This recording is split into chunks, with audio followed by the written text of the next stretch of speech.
Hello and welcome to the Con Couple. I'm Richard. I'm disappointed that school starts in like 10 days.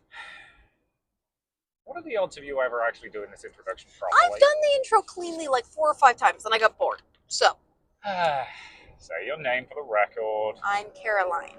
and we go to a frankly bamboozling number of cons every Bamboozling you year. actually haven't used yet, Yes, thank you. I was trying to think up a word that I have not in fact used yet. although bamboozling I'm not sure is a verb. It counts. We should save it for Mad Libs when we play that again. Yeah, that's fair. Where have we been this week, honey? We were at Key City Steampunk in Gettysburg, Pennsylvania. Yes, that Gettysburg. Yep. It's kind of fascinating being at a historical site of that quote unquote significance. I will say Gettysburg is it's just not near anything. It's a very interesting choice for a con. Like our small town is at least off like a main highway so that it's fairly easy to get to it. Like it's not a place that people typically go. But if you wanted to go there, it'd be quite easy. Yeah. Whereas getting to Gettysburg is a headache and a half. Like there's not a major highway near it. You have to travel at least 45 minutes in a major direction before you get to a major highway. And there's pretty much no reason you would go there unless you went to Gettysburg generally. So it's a very interesting choice for a con venue, and I do wonder how that started. Like, Yeah, it is historic, and it is of the era that is near when steampunk typically takes place. So that's cool. Yep, this is very true. And again, it seems to have been embraced by the town. We'll talk about that later. But yeah, so this is our second year doing Key City. Yes, went last year, and this is based on drives, probably one of the longer ones we tend to take, Yeah, clocking in at 5 hours. We already did an hour of that drive, so for those of you who complain that our podcasts are too long, which is mostly just us complaining to ourselves, because nobody listens for long enough to care. it's not going to take 5 hours, I assure you. No. Again, this is not going to be the Gen Con episode from last week where we talked for like 3.5 hours. No, we don't even explain a ticketing system. No. It was a lower key con, and we did kind of do a bit of half day stuff at this con, I think, in part just because, one, we were tired from last week, two, you injured my toe, so. Okay, you're going to have to give some context to that statement. I am willing to accept some fault. I did not maliciously hurt your toe. Please explain. I don't think anyone thought you could, or you're capable of maliciously hurting my toe or any part of me. True. Basically, I bought some 5 pound weights during the Amazon evil sale that happened a few weeks ago, which I admit is evil, but also you all did it too, so don't judge me. And yeah, I just wanted to have some home workout stuff that incorporated strength training. I, like most people who buy weights on the internet, have not used those weights for anything yet. So You asked me to put them out the way, so I put them in kind of a corner of the room. and I told you to put them in the office. You don't remember me telling you to put them in the office. Nope. Because I didn't want them anywhere on the ground in case I run into them, which inevitably did happen because one of the things I do to work out at home is dance in a way that should not be witnessed by any human being, but nonetheless is good for working out when you're at home by yourself. Kind of like one of those jazzercise routines because I'm already that old somehow. And I hit my foot on it. So, and thankfully only sprained it. And it is largely better now. But Yeah, it was painful for a couple days. Yeah, you had your foot in a bucket of ice water for 3 days there. Just helping the swelling and that kind of stuff. But you've been moving around on it fine the last couple of days, so I think we were initially concerned you might have broken your toe or something like that, Yeah. but I did order crutches just because it seems like you should just have a pair of crutches for various things. it does not hurt to have a pair of crutches in the house. Although a pair that both you and I can use is going to be interesting to find given our height difference. Yeah. Yeah, it's the same way anytime we go to a con that's selling cool canes, I've yet to buy one because they're all too short for me. Yeah. On a con like this, you probably get somebody to custom make you one. Almost certainly. And I do find it interesting we spent more in the dealer's hall here than we did at Gen Con, by far. Well, yeah, okay, but that was one big purchase. Which we'll talk more about. I think technically, if we're just talking about what I bought at Gen Con, I bought more individual items at Gen Con, but we did spend more money here. Mm-hmm. So, should we talk about the venue a little bit? Yeah, do you want to talk about getting to the venue? Sure. So, the actual process of getting to the venue is... So, we're currently on the Pennsylvania Turnpike, which is a toll road. Annoying, but oh well. and we had to come on this on the way here as well. And then once we got off the toll road, the sat-nav decided to send us a kind of slightly back-roadsy way. I think there probably was a more main road route to get us down there, or main-ish. But my phone decided that was the most efficient way. I didn't want to argue with it. So it was kind of, 45, 50 minutes off of the turnpike. Mm-hmm. Which was starting to be a little dodgy on your stomach towards the end, I think. Yeah, again, I get a little bit car sick. And I thought I did think to myself earlier this week, as we did it last year, I should probably take motion sickness tablets, but I just kind of forgot because your boss made you work that day. Yeah. So I had Friday off, and then they were just like, well, my boss, so my boss is going to be out of the office next week doing stuff. It's kind of complicated. There's no point going into it. But yeah, she's going to be at the office next week. So they're like, well, can you come in Friday morning for just like an hour-long meeting to talk about what you're going to be doing next week? And I was like, okay, sure. 8 until 9. The first thing we really wanted to do at this con was at 4 in the afternoon, and it's a 5-hour drive. So as long as we're on the road by 11, won't be a problem. So the 8 until 9 meeting threw out at 11:15. Yay. So then you packed the car in record time, 15 minutes. Yep. I did my makeup in 15 minutes. This is a steampunk con, so I'm just wearing a lot of fancy ball gowns, because here I don't need to have like a specific character. I can just wear fancy ball gowns. So I wore my frilly lavender ball gown on Friday, my green ball gown on Saturday, and I'm wearing a red ball gown today. Just to get that part out of the way. You're wearing the same thing because you didn't have to buy costume for yourself. Yes. Again, I need to acquire more steampunky stuff, because I've got my steampunky coat, which I literally picked up in the Spirit Halloween sale. Incidentally, if you're looking for costume pieces, Spirit Halloween, a couple of days after Halloween, great place to look. Like, you're going to find some aggressively fine stuff at a significant discount. It's well worth a look. You don't actually have to bought get most of anything, his costumes from there. Yep. And I do quite like the steampunk coat. It works for me. Fits me surprisingly well as well. Yeah. Even if one of the buttons went missing somewhere along the way. Yeah, it's fine. No one noticed. I haven't noticed. Yeah, it just gives me a more dapper look. Yeah, because of that, we did have to kind of rush down because we wanted to get stuff at 4. It's already midday by that point. Our power is back on, though, finally. Yes, if you've been listening to the last couple of episodes of the podcast, we have power again. Thank God. There's still a, line down in our yard that no one's removed. I think it's still technically connected to the house. No, that's supposed to be there. That's our phone line. Yeah, the phone line is just on the ground. No one's bothered to reset it into the tree area at all. Also, we're told that the tree probably needs to be chopped down, but we don't own the house, so yeah, so that's it's the landlord's responsibility. I'm hoping they will take care of that at some point, but well, I got insurance for this now because they apparently didn't before. Because now the bills that.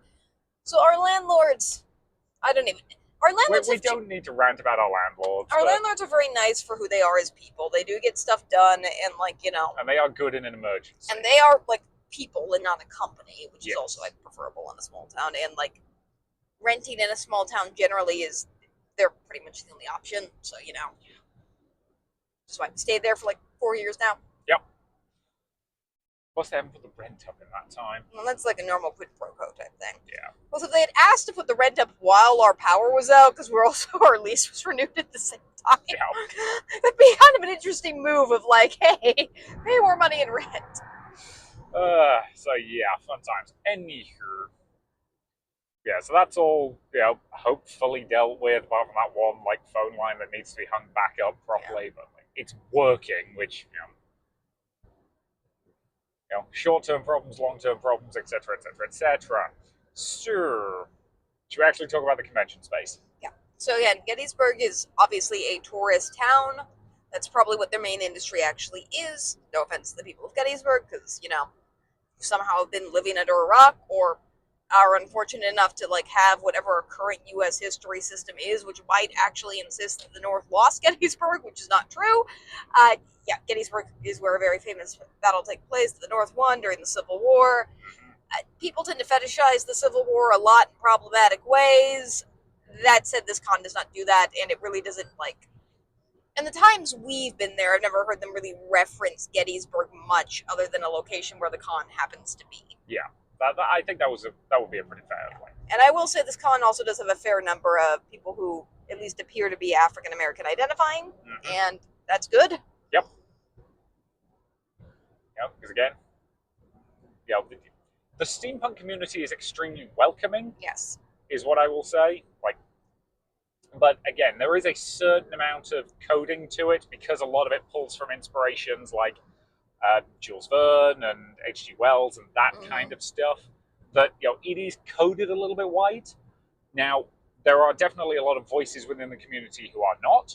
Yes. Or who are on the LGBTQ spectrum and various other things, and like to play with that kind of alternative history, alternative world kind of stuff. And this also does allow for, because I know a lot of people who are not white presenting do have problems with time travel plots in general, just because the past is not great for not white people. Yep. It's not really even great for white people, if we're being honest. It's just a lot less sucky for them. But steampunk does present an alternative universe perspective for people who are not white identifying to enjoy some of the history and the costumes without having to necessarily think about the horrific tragedies, which of course we shouldn't forget. But sometimes you just want an escape, and that's valid too. Yeah, I would absolutely agree with that. So yeah, I would definitely say that it's a very, very welcoming con. Yes. In fact, not just this con, we've said it before, that the steampunk community is probably one of the most just overall welcoming communities. People remembered us from last year. Yeah. Which, in fairness, I was wearing the candy skirt last year. You were, which is a pretty memorable outfit. I haven't had time to build another outfit that's that elaborate yet. And it's also just extremely heavy, and I just didn't want to deal with it this week. And it is also hard to deal with in the summer because you can't really leave it in the car, because if you leave it in the car and it gets hot, because it's made of plastic, it kind of warps. Yeah. So, yeah. Yeah, we've had that happen to it once or twice. You can, I've managed to warp the discs back by just heating them up and flattening them out, but it's a pain. You don't really want to worry about it. Yeah. And part of the issue with this kind of thing in particular, which we'll probably talk a little bit about, is there's just, if you're not staying at the hotel, there's not a lot of spare space. Yes, our Airbnb for this one was a 45-minute drive. Yeah, which I didn't, I think, fully realize. I think I plugged it in, it looked closer to 30 minutes. Gen Con was really expensive, and I didn't want to spend $500 to stay there for 3 nights, so the place that was $250 was 45 minutes away. I think if I did it again, I probably would get something closer based on this weekend. But there weren't a lot of options because, again, Gettysburg is extremely touristy, and it's summer. So my guess is the reason you thought it was closer to 30 minutes is you probably plugged in Gettysburg to this Airbnb, because we were about 10, 15 minutes out from the center of Gettysburg, and we had to go through the center of Gettysburg to get to the Airbnb. What's partially that, I was plugging in before I book it, and when I book it, I don't get until I book it, for Airbnb, you don't get an exact address, you just get kind of an approximation, so sometimes I just have to plug in, the town it's in or something. Yeah, that's fair. Because again, I understand not wanting to just have your actual address out for anybody to see online. Well, it's also just Airbnb is just like that. Yeah. So, anyway, because it's such a touristy area, the hotels tend to also be pretty elaborately touristy, as I don't know any other way to describe what this hotel is. Yeah, they've got a cannon in the lobby. There's a cannon in the lobby. The carpets are bedecked with eagles and flags and other stuff. The walls are very much in an elaborate style. It's not an expensive hotel. I looked at prices, but it is very elaborately decorated. Yeah. Just generally. Which again, they're playing to that tourist market, and that's honestly fine. Yeah. I don't have an issue with that. It's not like Colossal Con and the Kalahari, which the Kalahari's theming kind of bugs me. Mm-hmm. As a Englishman who knows how badly we screwed over Africa, the Kalahari being very African themed is a bit questionable. Yeah. Gettysburg is very clear that the North won the war. Yes. Is about a celebration of a North victory. Yes. There's no Confederate flags around or anything. There are Union Jack flags or Northern flags all around, which is preferable. Yeah. And also accurate. One Canadian flag. Yeah. Yeah, go that guy who was flying a Canadian flag. That was hilarious. Because we ended up kind of driving around the town on Saturday night, just because why not? Yeah. I just kind of see it a little bit. But yeah. So the actual hotel specifically used by this con is the Wyndham. Yes. Yeah. which again, it's kind of on the outskirts of Gettysburg. It's about a 10-15 minute drive from the city centre. Absolutely fine.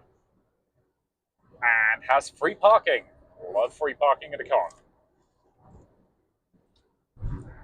But in terms of the actual space, it's got what I would call almost your typical horseshoe design or U-shaped design. So you go in at one side of the U, there's their sort of giant ballroom in the middle, which can be split up into different parts. A couple of small panel rooms off the side. So in particular, the way they had this set up was half of that big space in the middle was designated as their vendors hall. Mm-hmm.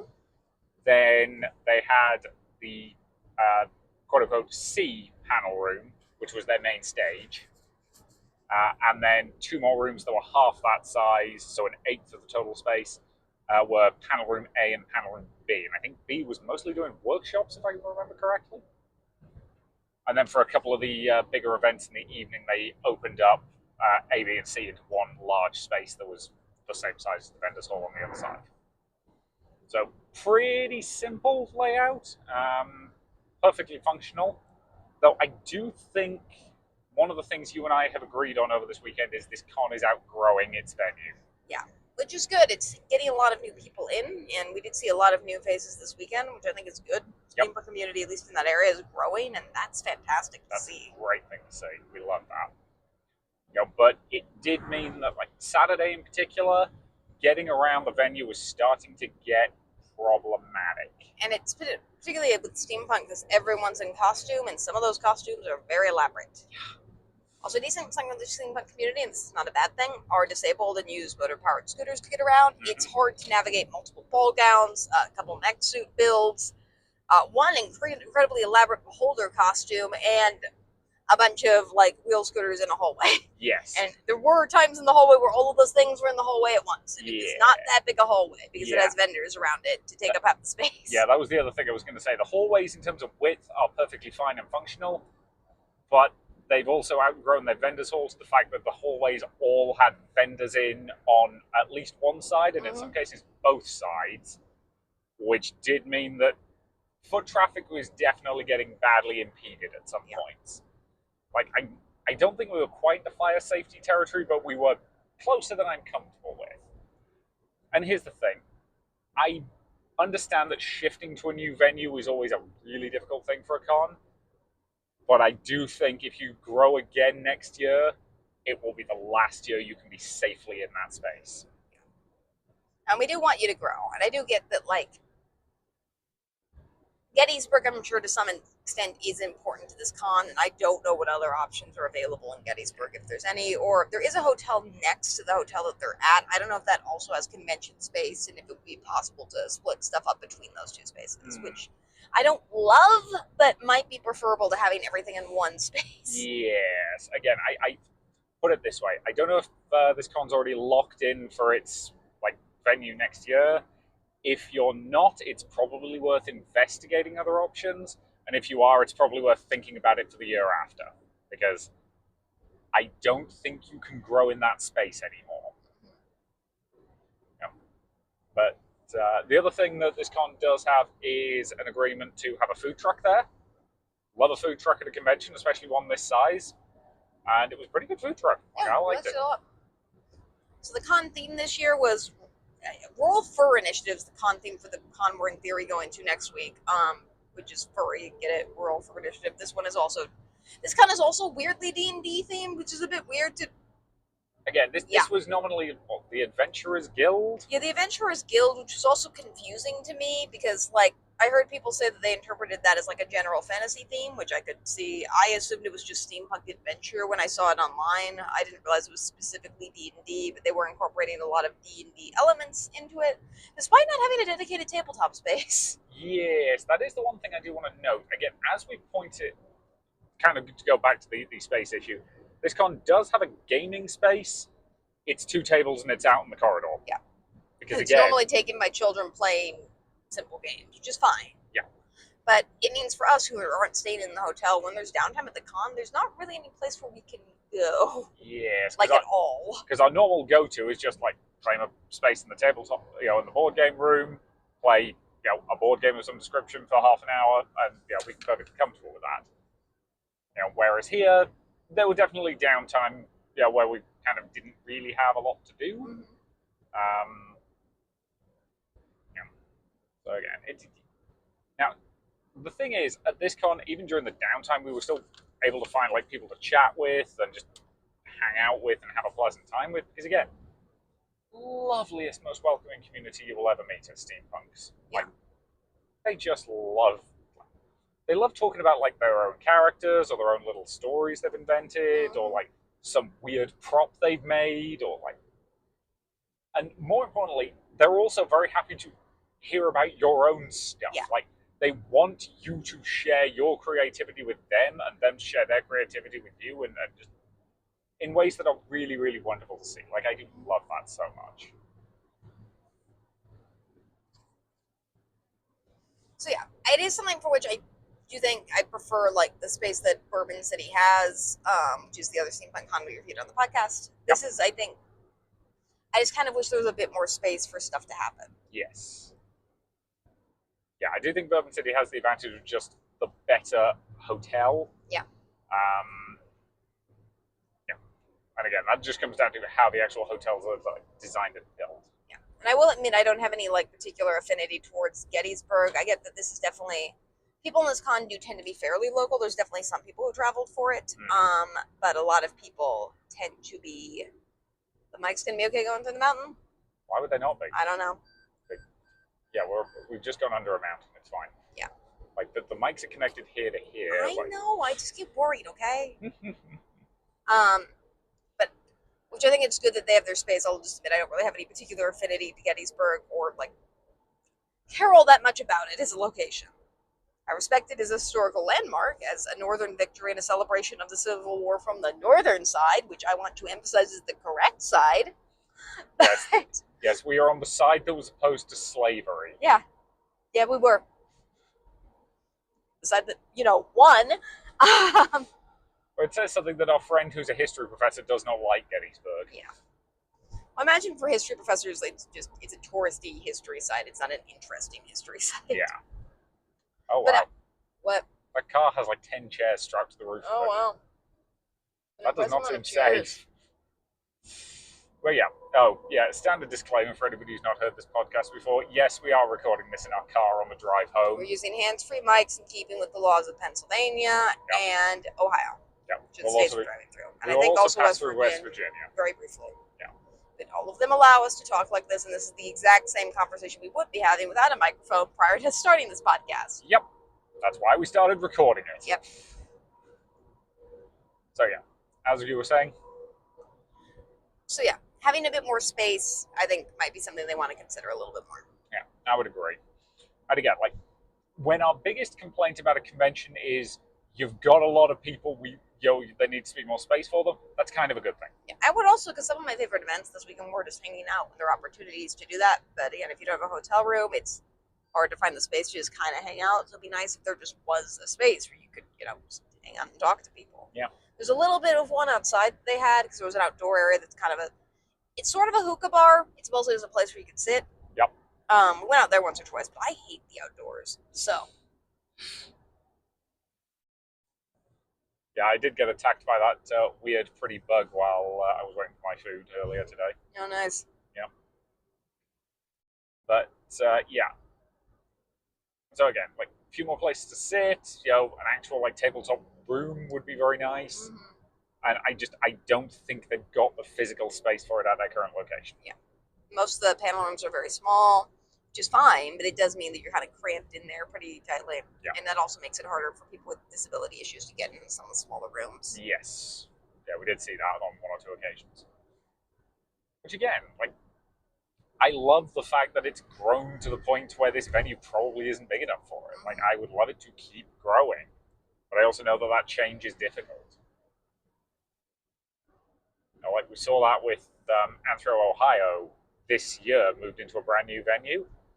Yeah, which meant there was a lot of stuff they had to work out that previously was kind of, they knew where it was all going to be and what everything was going to look like because they'd been in their previous venue for several years. So again, moving for a con is a headache and a half, but I think if you want to keep growing this convention, and I would love to see it keep growing, I think it's something you need to consider. So, is there anything else we want to talk about before we actually start, like, talking about chronological stuff? And I'm talking about parking and registration and showing up and just see what comes as it can. This was lower key con compared to last week. So. Yes, this is not going to be a 3.5 hour episode, probably. So yeah. So as we said, we got on the road at just after 11 o'clock. Mm-hmm. The sat nav was claiming like 4:55 for the drive. I think we made it in like 4:45. Yeah, somebody was eager to get there, Yeah. but we really wanted to get there for tea dueling. We didn't miss opening ceremonies. I will say the schedule, and I do accept this a little bit with steampunkers, they tend to be a little bit like helter-skelter with how they produce things. So like the schedule just says opening ceremonies, not where it is. It's just there. Yeah, it just implies it's everywhere. Yeah. It's weird. I was assuming it was just on the main stage, but It's probably likely where it was, but we didn't make it in time for that, so. yeah, so we got there at about 3:45, I think. Mm-hmm.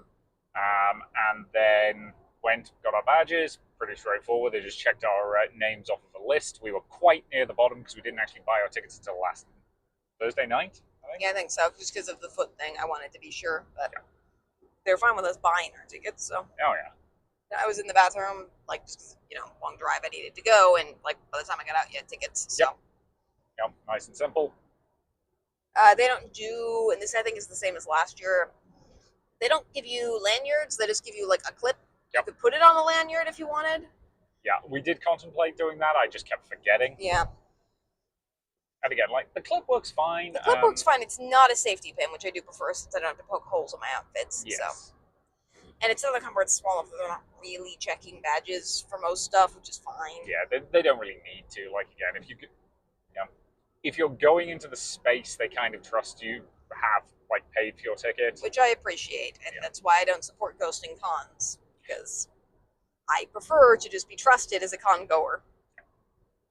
And if all you really wanted at this convention was to sit in the corridor and see some cool costumes, you could do that without paying. Yeah.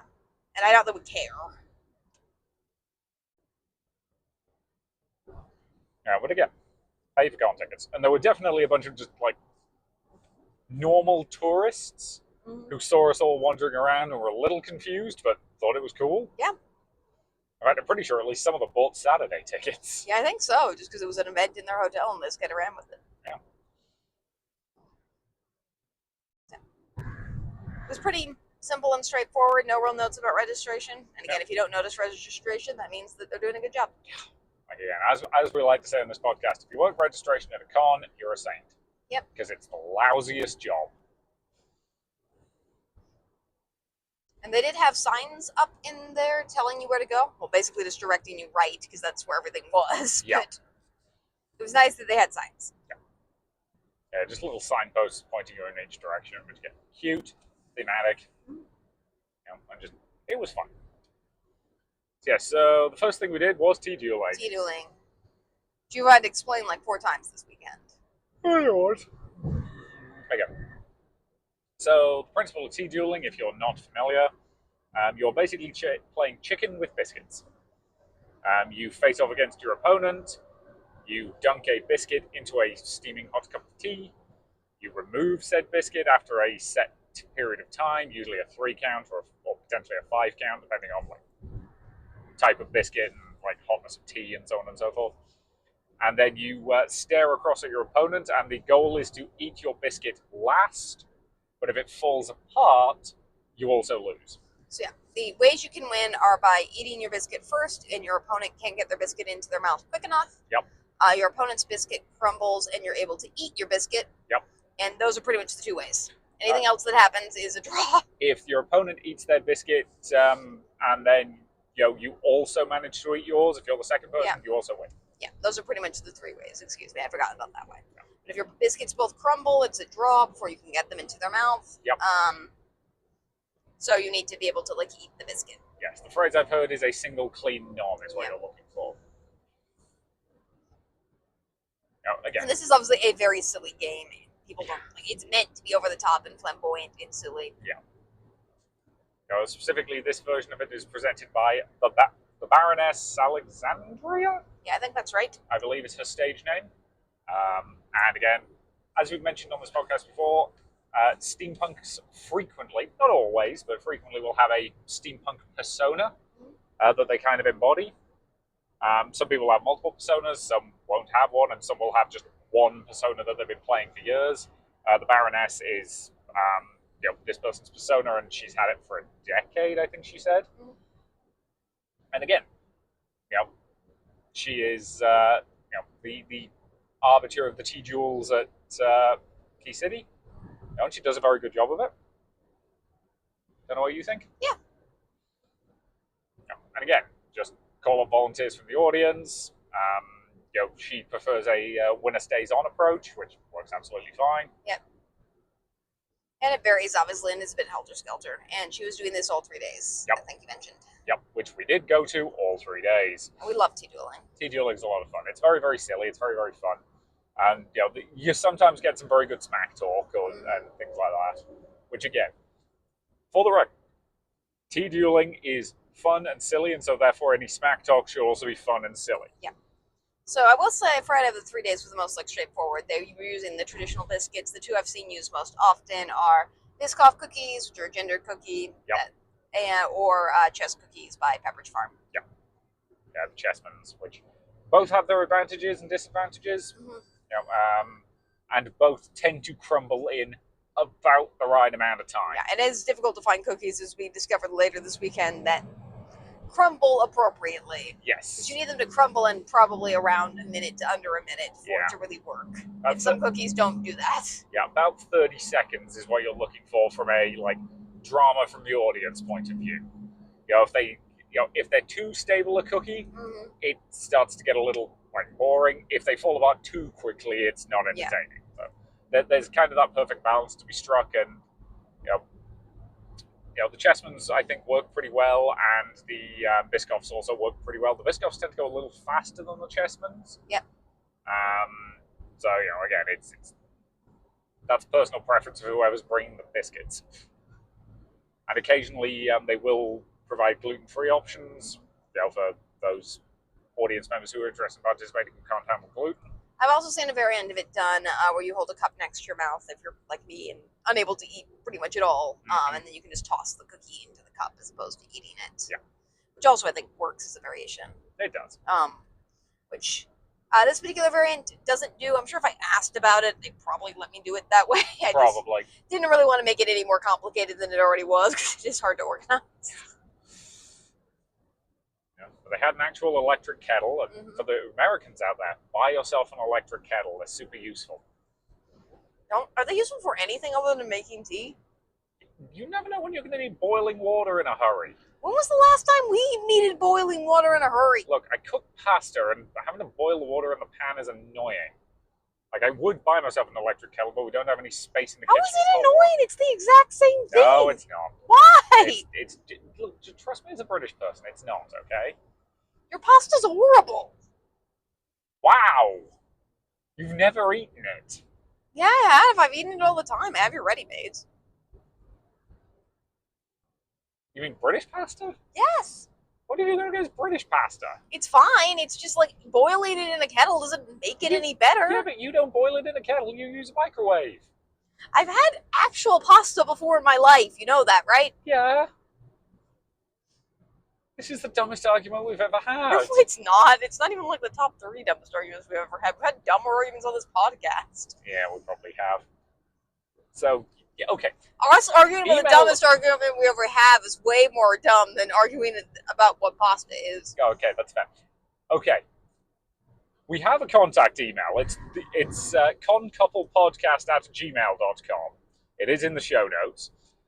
If you have an opinion on electric kettles, please email that to us, because I want to hear from you. Okay, you're asking this to the con that's the steampunk people. Yeah, they're obviously going to have an opinion on it. That doesn't count. That is not a fair sample group. Obviously. Oh I am attempting to bias this in my favour, girl. So yes, anywho, if we actually get any responses, I'm going to laugh. Okay, if any of the steampunk people, you guys are lovely, are listening to it, they will email you. Yeah, I know. Hi, guys. So, anywho, So yeah, tea dueling. It's a lot of fun. It's very, very silly. There's a reason why we went all 3 days. Yep. Because it's just fluffy and fun and completely ridiculous. And it's a chance to like character act in your steampunk outfit too, which is a lot of fun. It is. So yeah. Is there anything else to really say about tea dueling? No, you went up. I think you. I don't even remember if you won your match that game. I lost that one. Okay. And I don't remember any like too specific people. This was pretty much just straight tea dueling. People were up there tea dueling. Was somebody who was their first convention, and they were as tall as you were. Yep.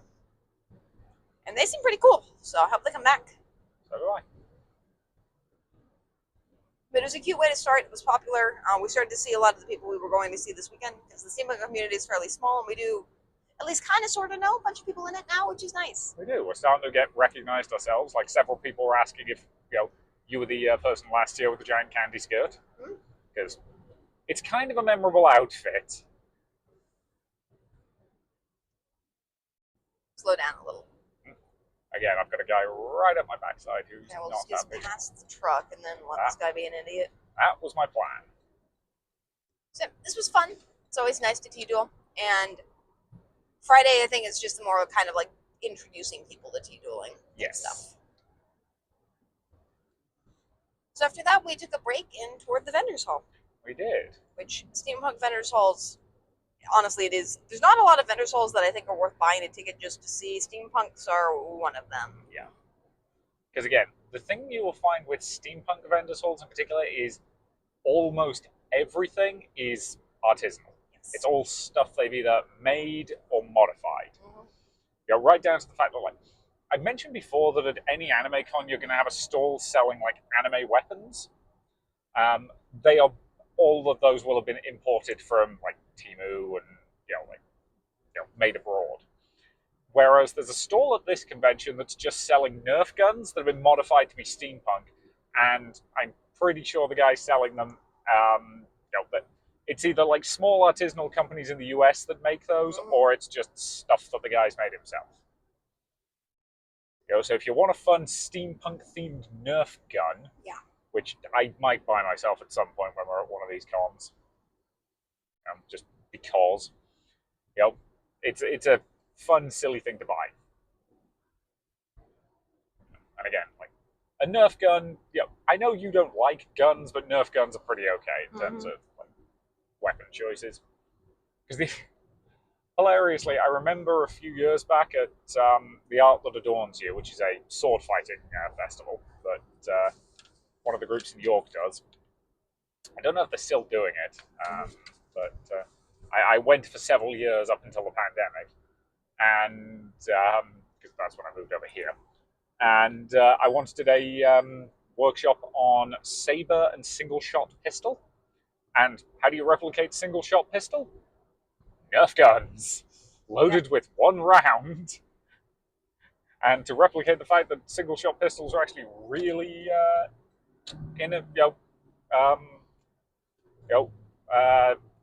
what's the word I'm looking for? Unreliable.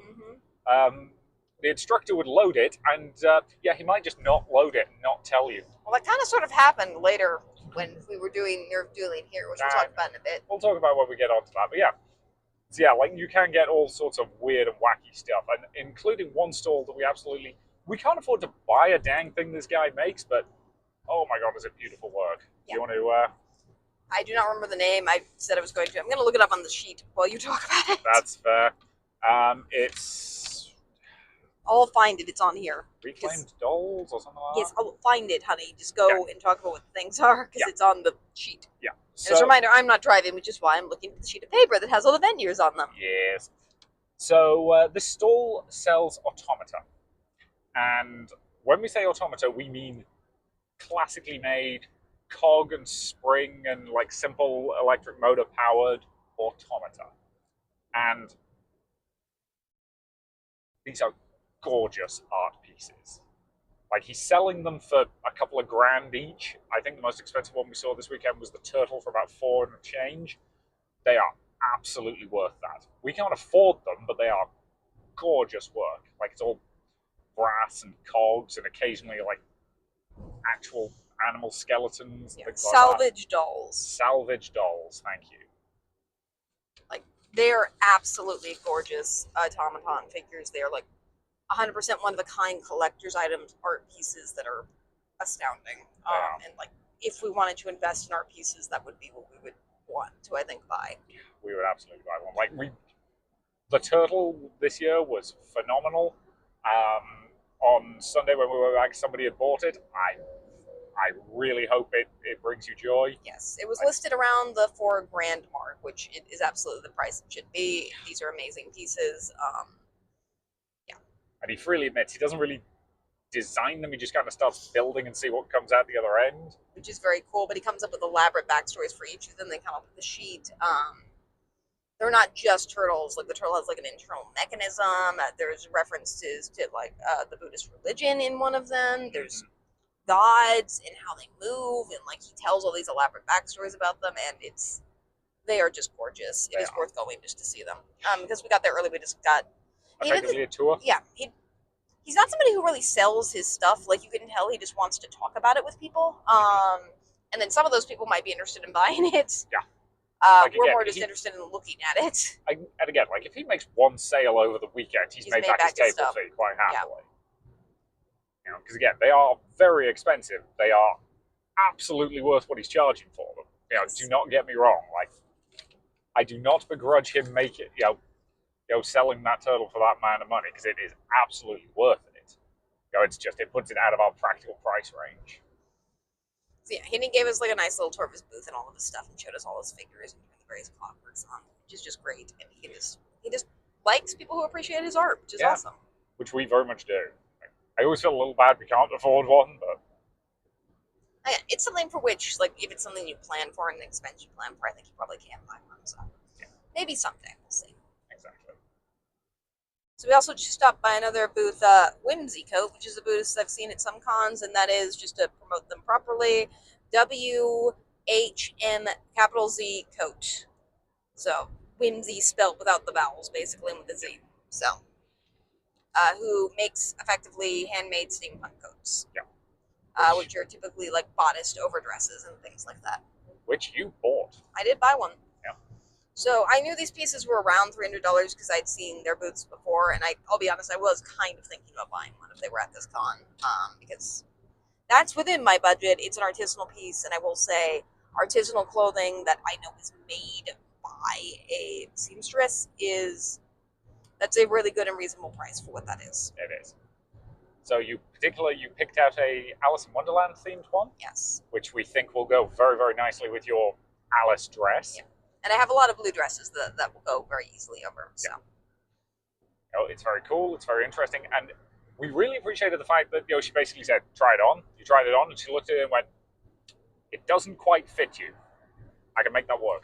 And basically just like, because the only issue was it needed to be a little tighter at the front. Yeah. So she basically,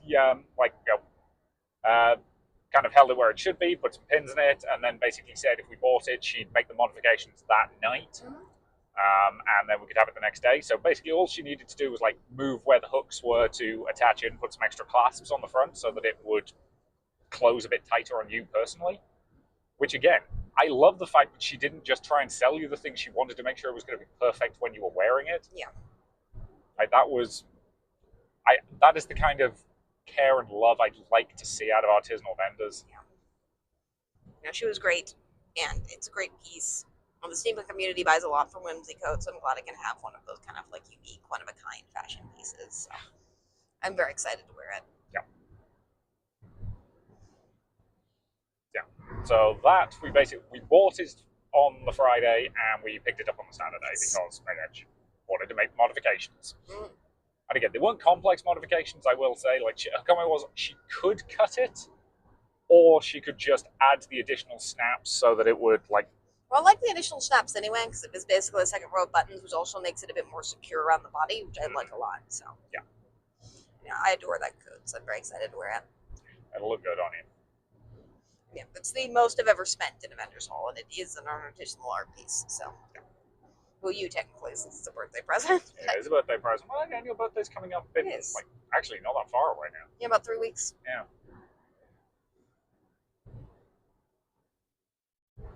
So after that, we And there were other vendors. I don't know any of them well enough to shout them out, but they were all great. So, and they're still on the website if you want to. Yep, we saw a lot of cool stuff, a lot of fun bits and bobs. Mm-hmm. And again, like, the vendors at Steampunk Cons, with very few exceptions, are selling stuff they made themselves. It's artisanal. Which I love to see. Yes. And it's primarily for other steampunkers, which is also awesome. So, again, half of it's just they made a thing of like, oh, wouldn't it be cool if we had this? And then realized they could do a good job of making it, so they just made more of it and sold it to other steampunks. Which is just, that's kind of cool. Yeah. It gives a lot of the stuff that real sense of community, which I love to see. And most steampunk costumes, if you see them, because they're typically unique characters and persona, are pieces that have been hobbled together from different artisanal vendors and like made into this one great thing. Like, some of it's thrifted, some of it's, pieces they bought from vendors, various, some of it's, again, props and elements they made themselves. Like, there is so much joy and creativity in the steampunk community that you just, it's wonderful to see. So, yeah. What do we do after we... We went to Just a Minute. Yes. This is by Josh. He's a radio announcer, so I'm sure he's fine with me saying his actual name. Yep. I don't know what his last name is. Can't remember off the top of my head. But, Just a Minute, if you're not familiar, is a British radio game show that's been running since the 60s, I believe. And it's a fairly simple panel game. The rules are the 4 guests are given a topic to speak on, one at a time. And they must speak on that topic without hesitation, so no pauses, deviation, so no getting off topic, or repetition. No repeating any words with the exception of words that are explicitly in the prompt you are given. Yes. So for example, I think it's easier if we just demonstrate. No, do not make me play Just a Minute on this podcast. Why? Because I'm bad at it. You're much better at it than I am. I'm not that much better at it. It will be good for them, and it's only going to be a minute long. Fine, do at least have a topic. I was just going to go with thoughts on the steampunk community. Okay, go. My thoughts on the steampunk community are many, varied, and wonderful. But above all else, it is important to say that members of the steampunk community are the most kind and welcoming individuals you will ever encounter. It is worth noting, of course, that those who are found within the steampunk community are often, but not always, on the older side. That is not a mark against them, that is merely a statement that steampunk has yet to really hit the younger generations in the way that I think it really deserves to. And as such... You said really twice. Damn it. And there you go. Okay. So it's actually quite hard to speak like that. And I let a bunch slip just to let you keep going. Of course you did. And then I would take over, so I'll do that since we've got like 30 seconds left. Yep. Okay. Go. Okay. The steampunk community is somewhat sui generis in that it combines steam and punk. The punk aspects... Pause. What? The word steampunk is in your topic. The word punk is not. Therefore, repetition of punk. I maintain that that's fine because you're allowed to use deviations. Oh, yes, you are. No, you're not. Fine, then keep going. Found within the steampunk community are ultimately good people. While I'm sure there's the odd bad egg, as there is in any group of people. Pause, you said people twice. Yeah. See, there you go. Like now I get only 4 seconds to talk. Ugh. The steampunk community is wonderful and varied in terms of everything, and they're awesome. I went further, but that's fine. Yeah. So yeah, that's basically how you play Just a Minute. And it's a panel of 4 typically, at least on the British radio version. And Josh is clearly somebody who adores Just a Minute, like right down to the fact that he likes to give a little spiel at the beginning about the history of the program, right down to how Ian Messiter originally created it. And it's very clear he just loves being the chairman and getting a bunch of his friends together to play the game. So this is a very cute little panel. It's a very, very faithful recreation of the actual British radio show. Like, as somebody who's been listening to Just a Minute since he was too young to actually understand it, it is probably, well, I was going to say the most faithful version I've ever seen. It's the only version I've ever seen outside of the official one, but that's, again, it's clearly something he loves doing, and it does actually work pretty well at this con. Yeah. Get together a panel of 4 people, who are in some way related to the convention, bring them together, get them to play the game. It's got an hour-long time slot. He doesn't tend to run the entire hour. That was one thing I didn't notice a lot about panels at this convention. They had half-hour breaks in every panel room for teardown and setup, but a lot of the panels only ran until about 45 minutes. Yeah. Which, again, pros and cons. Pros and cons. Yeah. Which did mean that there was plenty of time for that teardown and setup, but it did leave a little bit of, dead time between stuff sometimes. And it's a bit difficult, I think, again, for us, just because there's not really a place for us to go. Because we can't go back to our hotel room for stuff, so. Again, because of your disability, we can't stay at hotels. And I'm considering just trying to, cave next time and do it, just because there's really not any good options in Gettysburg if you don't want to pay, $1,000 for one of those, ritzy Airbnbs that are, very tourist-focused. But, yeah. So after that, we wandered around a little bit, and we just got lost. Yep. And again, I will say this was a very, very good panel. Yes. I very much enjoyed it. It was an excellent. I want to praise the amount of effort and work put into that, especially given that one of the panelists was a last-minute replacement for somebody, which is going to happen. Then a member of the audience because the other panel that they thought they were supposed to be in did not happen. Yeah. So everyone was just kind of confused generally, which, again, steampunk, I will say I adore steampunkers. They're not the most organized group of people generally. Yeah, there is sometimes some snafus, but again, it happens. Yeah. And again, I had a great time. I did. The panel was fun. I do wish there was an audience participation version of it, because I would do it. So would I. But again, only so much time, and, I get the concern that as con games go, it is a little on the more difficult, complicated side. As he said, I think his comment was, in all the time he's been running it, nobody's actually managed to go the whole minute. And there are plenty of episodes of the actual show where nobody goes the whole minute. Yeah. As long as you can think of stuff to say is really the only thing that stuff does. Obviously, both of us work in occupations where that's common. I will say this is one thing that is kind of frustrating about the steampunk community just personally. What? Is everyone's just oh, you're so well-spoken all the time to you. And I'm just fucking accent. I don't even care that we're not supposed to curse. Again, I have this voice. It makes me sound a lot more I'm still more well-spoken than you are. Well, yes, obviously. You're actually a trained orator. I'm not. I'm just from a moderately posh part of the UK. I know, and everyone just is, particularly at Steampunk Cons, enamored with it, and I'm just yeah, he's actually British, yeah. He's actually British, it's cool. Well, I'm not impressed by this at all. Hey, you were impressed by my accent when we first met. For 2 seconds. Yeah.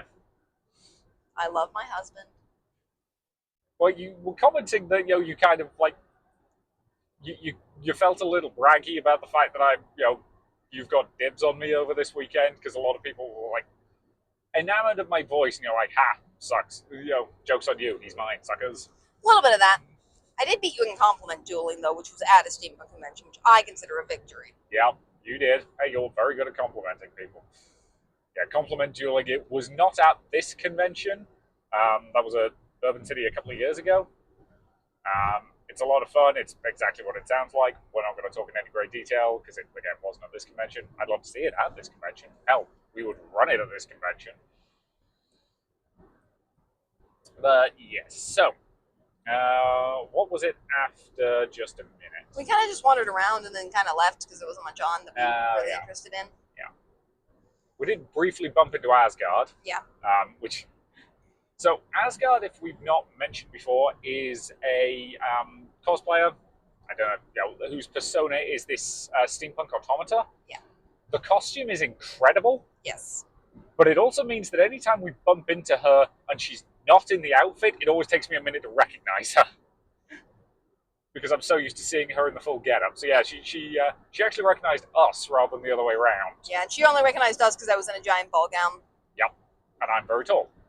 This as we're avoiding, I do think we're kind of trying to take this kind of a little bit easier than we normally would have, just because last week was last week. So Last week was a lot. and the Airbnb was 45 minutes away, so we were privileging sleep a little bit. So yeah, so at that point we kind of headed back to the Airbnb, or well, headed to the Airbnb for the first time. Saw a cat, that was cool. Yeah, getting checked into this one was so they actually sent us pretty good instructions on how to get there. That we just kind of willfully misunderstood because we were tired. Yeah, mostly we were trying to follow the instructions, but we realized that we were like halfway through them before we started trying to follow them, if that makes any sense. They were like, you need to go down to the third drive and turn in. So we were looking for the third drive we needed to turn into, in spite of the fact we'd already turned into it. Yeah. So that was very confusing for a bit until we figured it out. Yeah, we got to the Airbnb. Only had one air conditioner near the door of one side of it. Right over by the couch. Yeah. But it's about standard for what I expect to pay. I think I'm just spoiled from the one we had last week that we got a really good deal on. It's pretty good. Yeah. I'm not gonna have that again unless we pay actual money for it. Yeah. This is the thing. We can actually afford a decent Airbnb at this point in our lives. And we just continue to refuse to do that. This is the problem with you were at grad school for a long time, yeah. So you got used to spending money on as little as possible. And yeah, now I'm fine with spending money on a $300 artisanal coat, but not an Airbnb that costs that same price. Yep. Whereas again, I'm also at the point where I've only been making actual money for 2 years at this point, probably less. In fact, yeah, I only started pulling anything you consider a full-time salary last year. Up until that, it was all part-time work and what I was getting as a graduate assistant while I was doing my degree. But it also didn't help that they messed up your paycheck for years because they Yeah, they forgot. So, fun fact about my work: they forgot to put the local taxes on my paycheck for a while, which meant I was getting paid more than I should have been. So obviously, when they realized they'd been doing that for nearly 6 months, I had to pay all that extra money back. Now, fortunately, they basically said, okay, we need it back by the end of the year, so you've got 5 pay packets in that time. We're just gonna reduce your pay during that period.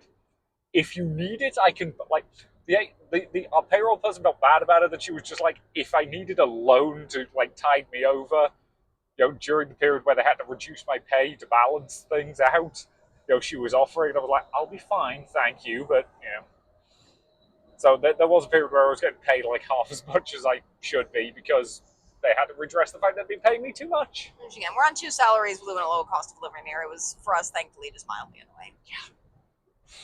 But yeah, so that's. They also paid you twice when you switched jobs recently. Yeah. They sorted that relatively quickly, mostly because you told them to. Yeah, I happened to notice when I checked my bank account on the Saturday, I was like, I got paid twice. I'm going to go talk to payroll about this on Monday morning. Because they would notice eventually, and it's better that they notice sooner rather than later. Yeah, it's much better that I basically went to them as soon as it happened to be like, hey, this happened. What do we need to do about it? And they basically ended up coming back to me and saying, yeah, if you're okay with it, we'll just reverse the direct deposit on that one. I'm like, cool. That will work fine. Just, thanks for letting me know. I figured it was better to tell them before I spent any of it. I might have gotten away with it, but again, I work for a small liberal arts college. We probably need, we probably don't want to be spending more money than we need to on stuff. So yeah. I'm less sympathetic to the college, I will admit, and more sympathetic to the fact that I don't want to be responsible for $10,000 at the end of the year. That's fair. Here's the thing. I doubt they were going to keep doing it. I think it was just the changeover from one position to the other, because I went from technically hourly, but full-time hourly, over to just salaried. Mm-hmm. And I think I basically... Okay, this is way too boring. We need to move on. That's fair. I moved from one binder to another and they missed it. That's basically all that happened. So yeah. So at that point, Airbnb, perfectly functional. Not our best Airbnb, but yeah, I will say I was having a bit of a disability flare-up this weekend that happened pretty bad that night. So I didn't sleep well. We got up kind of late the next day, and I think it's just, general transition-y stuff. I can't control when I have a flare-up. To what degree do you want to talk about it? Or again, to that degree. Okay, that's fine. Again, so yeah. I would prefer not to go into any more detail. Those of you who know me close might know a little bit about what I'm talking about. Those of you who don't, I probably would be comfortable talking about it in person if you asked me, but I don't really kind of. Yeah. I'm not in the mood to share more on this podcast about it. So that's fair. Yeah, so next day we contemplated getting in time for the book costuming panel, which did sound cool, but because of the disability flare up and also the fact that I didn't sleep well, I think we just kind of needed a morning to kind of relax and reset a bit. Yeah.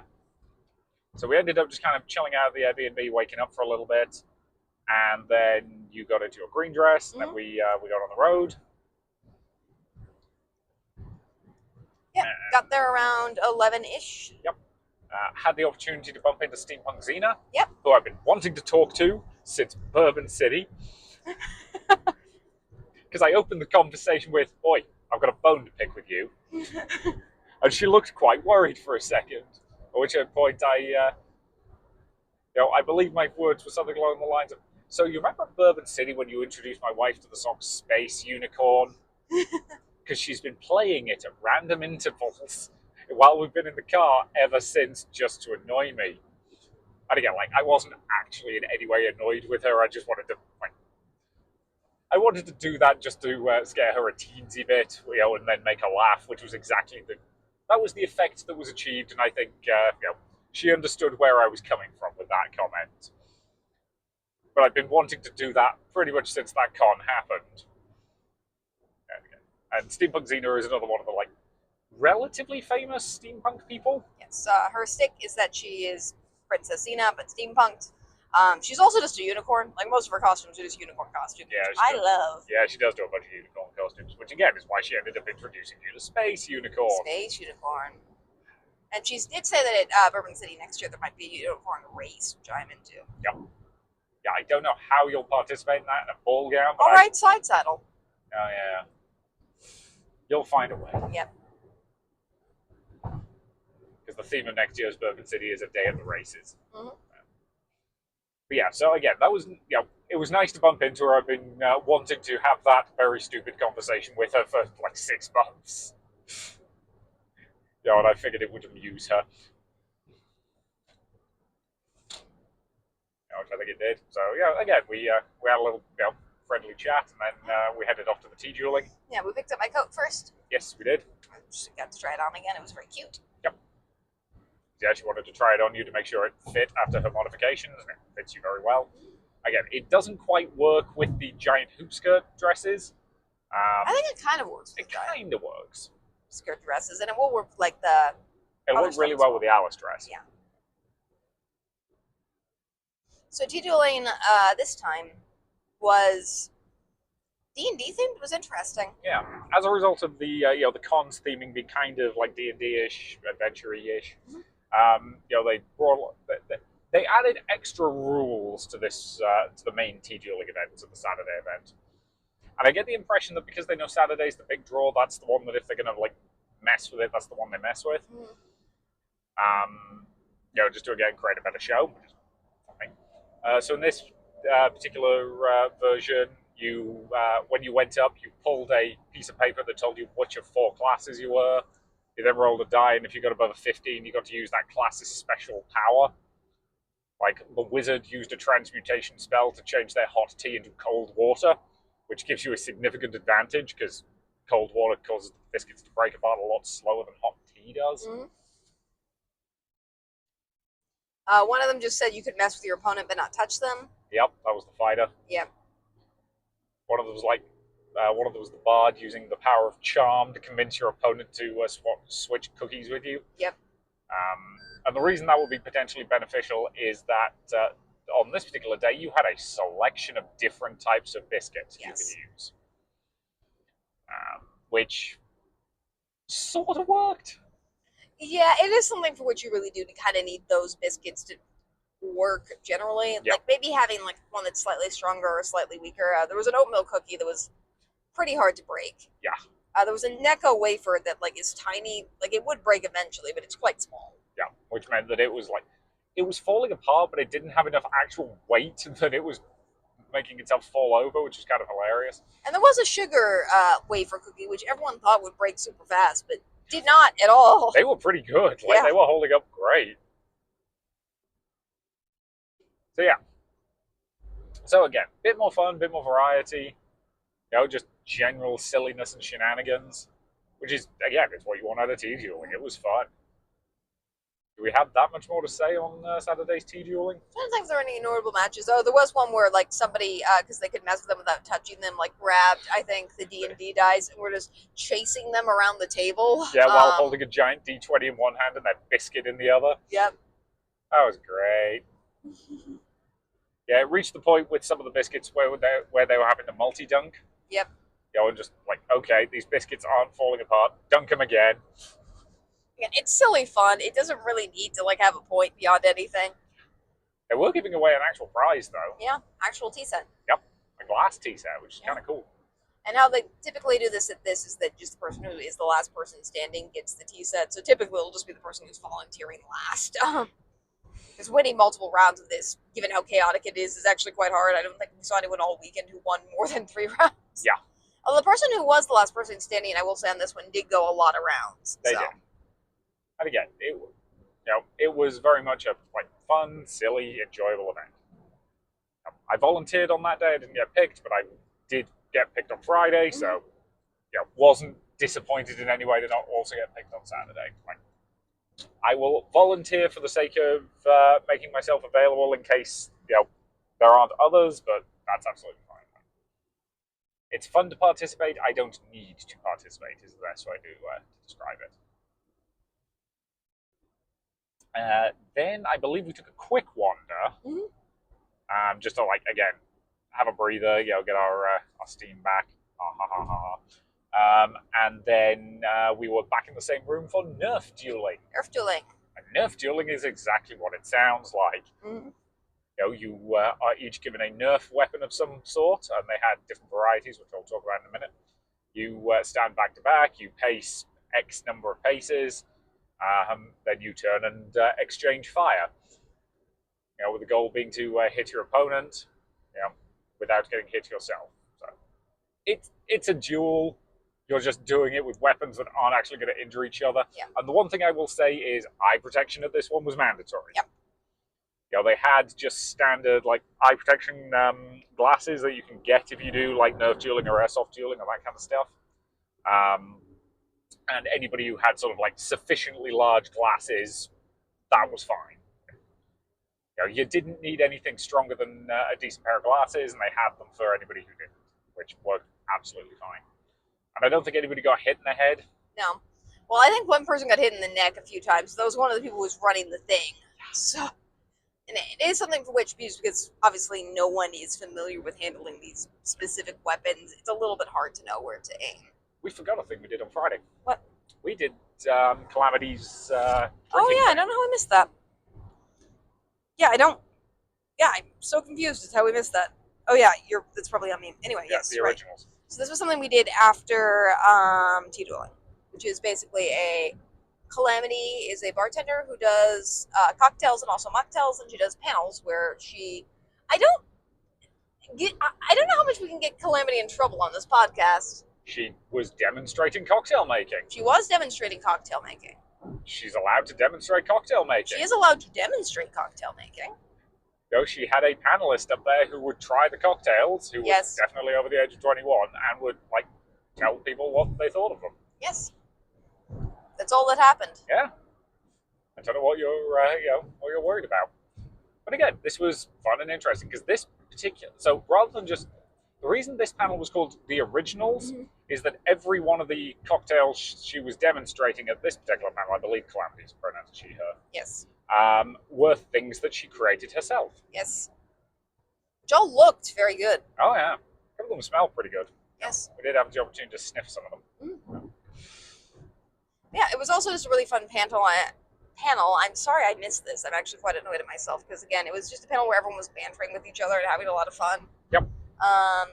And the person who was helping her out was the chair of paneling, or at least they said they were, named Tobias, we talked to for a bit after. Yep.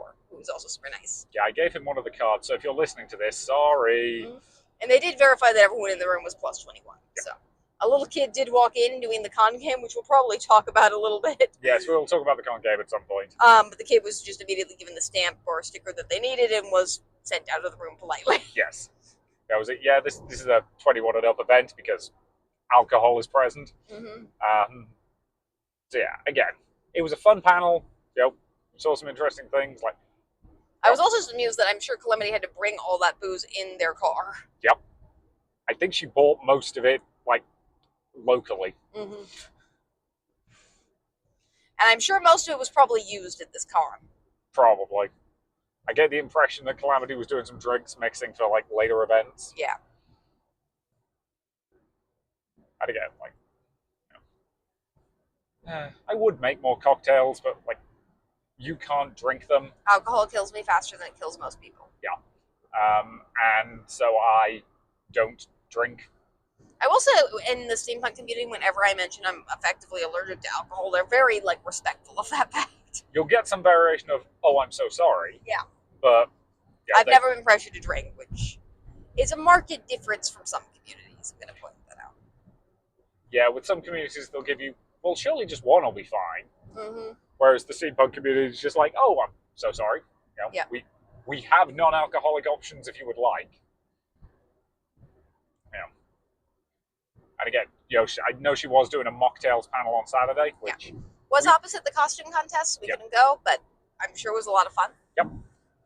And I'm glad that they have that option too, because I will say there's a lot of drinks that do look really good even without alcohol. Yeah, like I love a mocktail sometimes.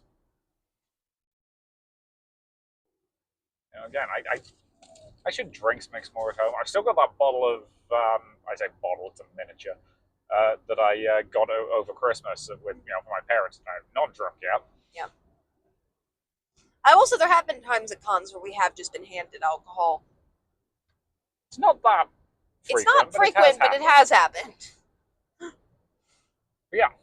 And again, like for the record, when I say I don't drink, that's a social thing. Like I only drink in situations where I'm having fun with other people who are also drinking. And given that I hang out with you most of the time, I don't drink at home because I don't want to be drinking by myself if you're stone cold sober. You know, and we don't go to that many events that do heavy drinking. And frequently I'm the one who's going to be driving us home. Like, we did your friend's drunk history, or your work colleagues' drunk history party a year ago, 2 years ago. And a drunk history party is exactly what it sounds like. You get together, you've each prepped some kind of like short talk or lecture on a historical subject of your choice, and you're going to drink heavily before you deliver that lecture.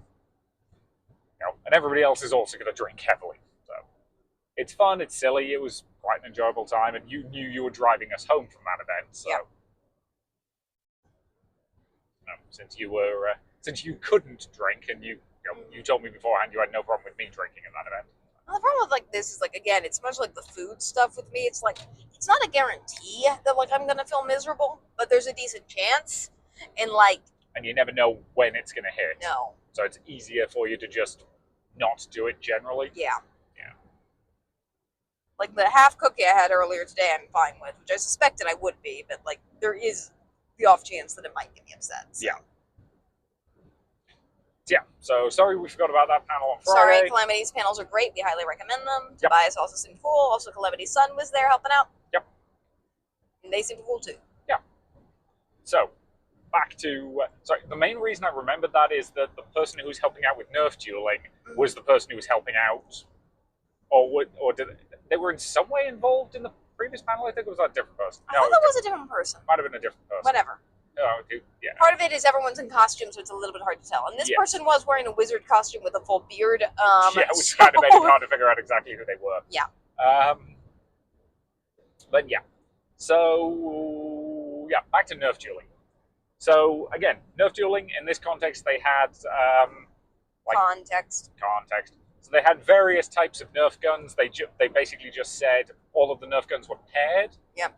And both participants in the duel had to use the equivalent weapon. So the first type was like a 6-shot revolver Nerf gun. Which is just a standard one you could buy. Yeah. Or it used to be able to. I get the impression it's out of production now. Yeah. And that one had been steampunked up. Yes. They had just a standard 3-shot. You had to pull a trigger for each shot and then reload. And they had one 1-shot weapon that was just a single shot, then you had to reload. And then somebody in the audience had 2 steampunk musket guns. Yeah, flintlocks. Yes. They basically had Nerf flintlocks, right down to the fact that the way you loaded them was you pulled a rod, you poked the thing down, then you loaded a round in it, then you poked the round down into the barrel, and then you did that. Like, the fact that this exists makes me so happy. Mm-hmm. Yeah, somebody made that, or at least modified it. It's great. And did get used a couple times. And that was a person in the audience who was extremely nice and just offered up their guns for other people to use. Yep. So, based on what they said, I think they've run Nerf dueling at other steampunk events, which I think is probably why they had those. But it was very nice of them to basically offer them up as an additional option for people who wanted them. So both you and I did end up volunteering at various points. So you volunteered fairly early on, I think. Yep. I think I was the first. You weren't the first. First was the married couple who were sitting across from us. Yeah. No, I think myself and the guy sitting next to us were brought up together to duel one another. I think we were the first people to use the single shots, is what I was going to say. We didn't use the musket ones, just the regular single shots. Yeah. But again, Nerf dueling is stupid fun. Like, I enjoy it. It's very, very silly. It's perfectly safe. Like, it's ridiculously hard to hurt somebody. Again, the eye protection is there just in case. As I say, I don't think anybody actually needed it. But you're shooting foam. Yeah. At not very high speeds. Yeah. Like, you can see the actual round, so it's not like. But again, it's designed to be stupid fun. Yeah. Which is exactly what it is. Some kids and siblings were doing it at one point. Yeah. They did make sure they got their parents' permission before they took them up there. Yeah, that was adorable. The hosts shot at each other a few times. Also very silly fun. Yeah. So yeah, just again, like, I've sometimes seen Nerf dueling done as a full-on, like, bracket tournament style. This one was just done as, we're bringing up volunteers. Once you win your match, you sit back down. And there were opportunities for people to go multiple times. I got to face off against you in addition to the jump. I think this because they let me choose my opponent, and I was just like, well, I'll just go against you because that's easier. Yeah, which again was fine. Which I won. You did. And there were several people who went multiple times. Again, I'm pretty sure you only won because I don't think my gun was loaded. Your gun was not loaded, but I did hit you. Like, I physically, hit I you took with a a shot. I took a round in the shoulder. I was proud of that. Somebody shot. who does not like guns or shooting them or knows anything about them. Like, I managed to hit you. I was proud of that. And I did it within 3 shots, which for my skill level is actually quite impressive. Yep. Now, granted, somebody did have to, like, recock the gun every single time because I had no idea how to operate it. But, with that person's help... Teamwork. And I also apologize for shooting you twice, so... Again, Nerf gun dueling is very, very silly. It's very, very fun. And again, it was a fun time. And the people running it were doing a very good job of, like, they gave the safety talk at the start. They gave the, like, this is just in jest. It's in fun. Like, occasional smack talk is encouraged, but don't be mean about it. Yeah, and I did appreciate, because, like, when other people were having, like, gun loading problems and stuff like that, people, like, helped them and stuff like that. With you and me shooting each other, I think if anyone noticed that, they were just like, yeah, it doesn't matter that this gun doesn't have bullets, it's fine. Yeah. Just let his wife hit him. Which, again, was funny. Yeah. Now and again, like, people were recording each other's duels for them and stuff like that. Like, it was very silly fun, and it worked out that everyone who wanted to go, I think, got to go, which was also awesome. So yeah, that was a lot of fun. That was very, very silly. What did we do after that?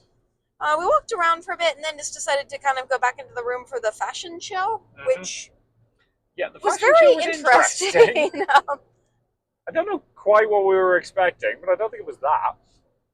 So this We've was been to fashion shows at cons before. Typically, they're just the vendors in the vendor hall are showing off, like, clothes that they have. Yeah. Which is was... Yeah, it's fine. It's what it is. It's fun to see the clothes on people and the clothes move around. I like fashion shows. Yeah. And that was partially what this was. It was also 6 other things. Yeah. It was also, like, some performance art and, like, a game of musical chairs. There was a game of musical chairs. At one point, people did the time warp. There was a show where a person had a costume and, like, was lip singing along to a song and throwing things out of their costume that were related to things they said in the song. Yep. Like a bunch of records and shovel, Pitchfork, pitchfork. specifically, and some golf clubs. Yeah. And they were just pulling these out of their like very large pants. Yeah, I don't know what we were expecting. I don't from know this either, event. really. I had fun. I had fun. They also had kind of a like fashion, I guess, parade for like just people who just wanted to show off their costumes, which I think is great for steampunk. So, Oh yeah. People who just got up there. What are they saying?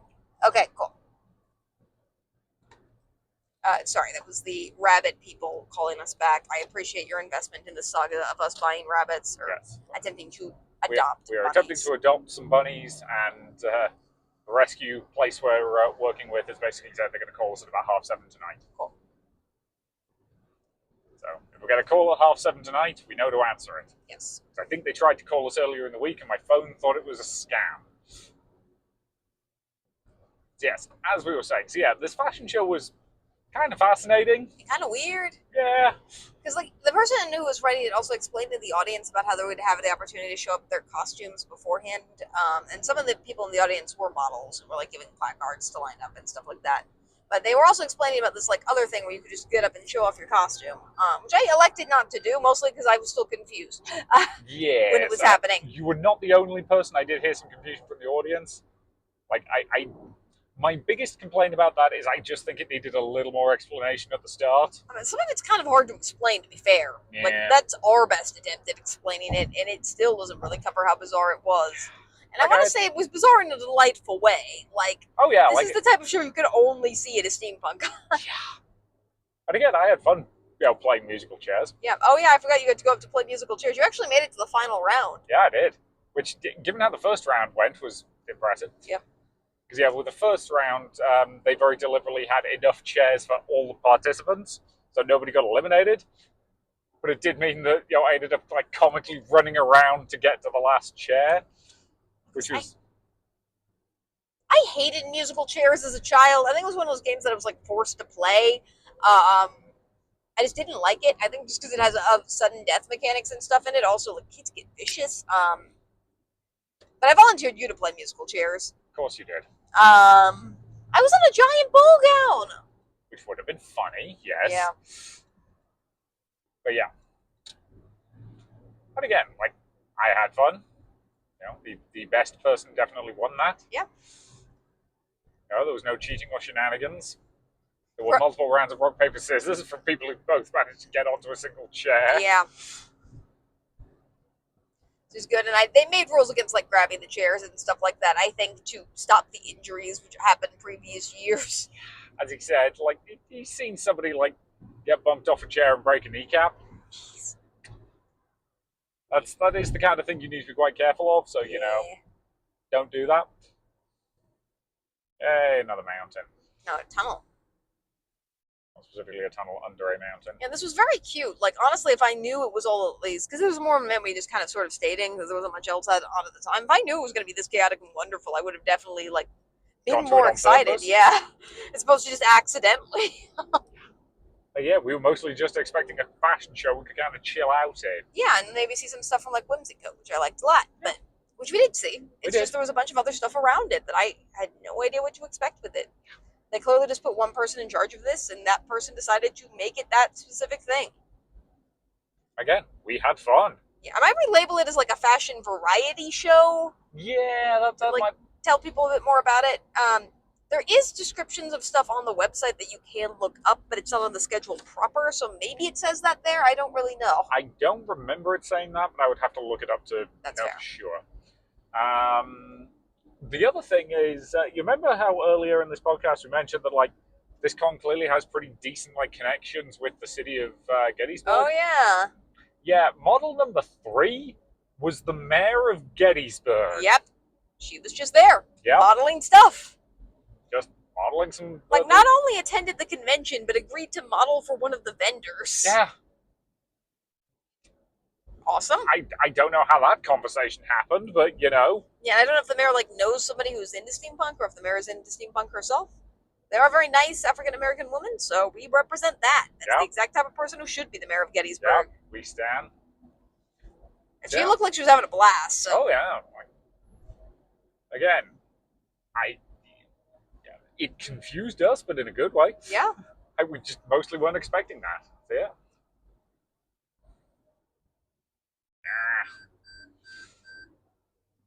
So yeah, it was cool to see that and know that the mayor of Gettysburg was here and supports the con. So, and the fashion was nice. I like that people also got a chance to model their costumes. Yep. And then we were led in the time warp at the end as like a dance out. So yeah, that was. I had no idea. Like,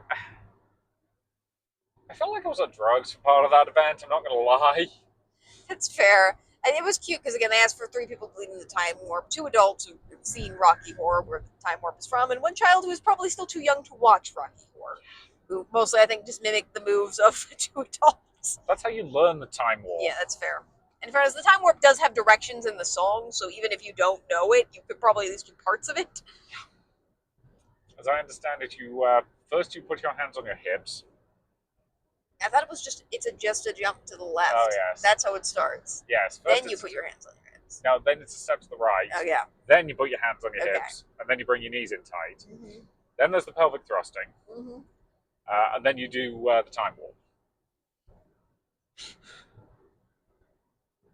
Yes, as you can gather, I have seen Rocky Horror, but I've only seen it at conventions. Yep, we've seen it multiple times at conventions. And as a viewing experience, Rocky Horror at a convention is an experience. Well, Rocky Horror, generally, anytime you see it live, is an experience. But yeah, so again, this it's nominally listed as the fashion show. I think it needs a slightly different description just as a title. Yeah. Because it is a fashion show, but it's also like 6 other things.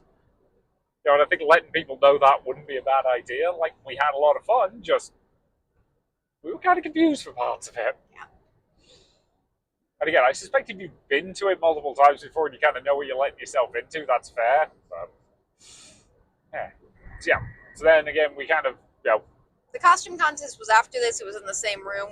There was about a half-hour break in between, maybe 40 minutes-ish. We stayed in the room. I think he went out to try to go get food, but the food truck was closed because it was their hour lunch break. Yeah, hilariously, that was exactly when the food truck was closed between 3 and 4. Classic. Yep. But like, we were not the only people who I think were just chilling in the room just because they wanted chill out space. Yep. In the costume contest, like a lot of other stuff, there wasn't a lot of information about it online. Because people asked me if I was signing up, and I said no. This was really a costume I made yet. I'm still not really comfortable wearing it yet, and I want to at least have more of a character concept around it before I like present it on a stage, so I can at least talk about the character, if nothing else. So I was fine with not participating. Yeah. Like a lot of they did, I think, because the judges were just on stage, and they did judge this contest live. I think so. But at the same time, you did have to like sign up in advance. Yeah. But I don't think there was any like pre-judging. There was no signing up online. You just signed up the day of the convention, basically. Yeah. And they had 2 categories, beginner and advanced. And steampunk cons, I don't think they tend not to go for journeyman. Yeah. But they also don't really seem to care that much about like how much of the costume you yourself made. There were a couple people who won who admitted to only making small parts of the costume themselves, which that doesn't mean anything. Like, if you designed a costume and came up with the original concept, that's more what they want to see, as opposed to how much of it you sewed yourself. Yes, I would agree with that assessment. Although I want to emphasize, people who won stuff did make incredible things. Oh, yeah. This person who made arms with the 3D printer they won last year. Yep. There was somebody who had just made a full-on, like, I think, backpack thing. I think what that was, the Ghostbuster outfit. Yep. Who'd basically done like a steampunk Ghostbuster. So like the backpack was like hand carved out of wood. That's one thing we like about steampunk costumes in particular is they tend to go in for metal and wood a lot more as material as opposed to EVA foam. Yes. Well, as I was saying to you earlier, so the winner of the novice category, the beginners category, was a guy who had done like a steampunk take on Freddy from Nightmare on Elm Street. Freddy Krueger, that's the name I was trying to remember. Made like a mechanical hand, effectively. Yes, he made the glove, basically, with claws on it, and he made that out of metal. Yeah. I am 90% convinced if he took that to an anime convention, they wouldn't let him in with it. Because I'm pretty sure that's going to violate their weapons policy. Whereas steampunkers actually think metal is a very legitimate like costuming material. Yeah, obviously they're not allowed to bring in anything sharp or guns or anything like that, but metal is costuming material for them. Whereas anime cons get real twitchy about it for whatever reason. But it's nice to see that kind of crafting clockwork be awarded a lot of times. They did give out a lot of awards. There was first, second, and third for both beginner and advanced. Yeah. There were only about 16 entrants, so that's a decent chunk of people. Yeah. Yeah, they gave out a bunch of awards, and I think they were all very well-earned awards. There was a lot of cool stuff. And again, they also gave out actual prizes. Yeah. Multiple people got 3D printers. And they gave the same award for both the beginner and the advanced category, because both of those people got 3D printers, which I think is, one, that's a really good prize, and two, it's nice to, I get that beginners technically don't do as much work as, advanced people do, but it's nice that the steampunk community recognizes the importance of, encouraging novices to continue in the field. So. Oh, absolutely. And again, the mere fact that the guy who won beginners category last year built a costume using the prize they gave him last year, that's a really, that was wonderful to see. That was a really nice, yes, this was worth giving as a prize. Because again, his character concept there was basically an inventor who built himself a couple of mechanical arms, kind of Doc Ock style.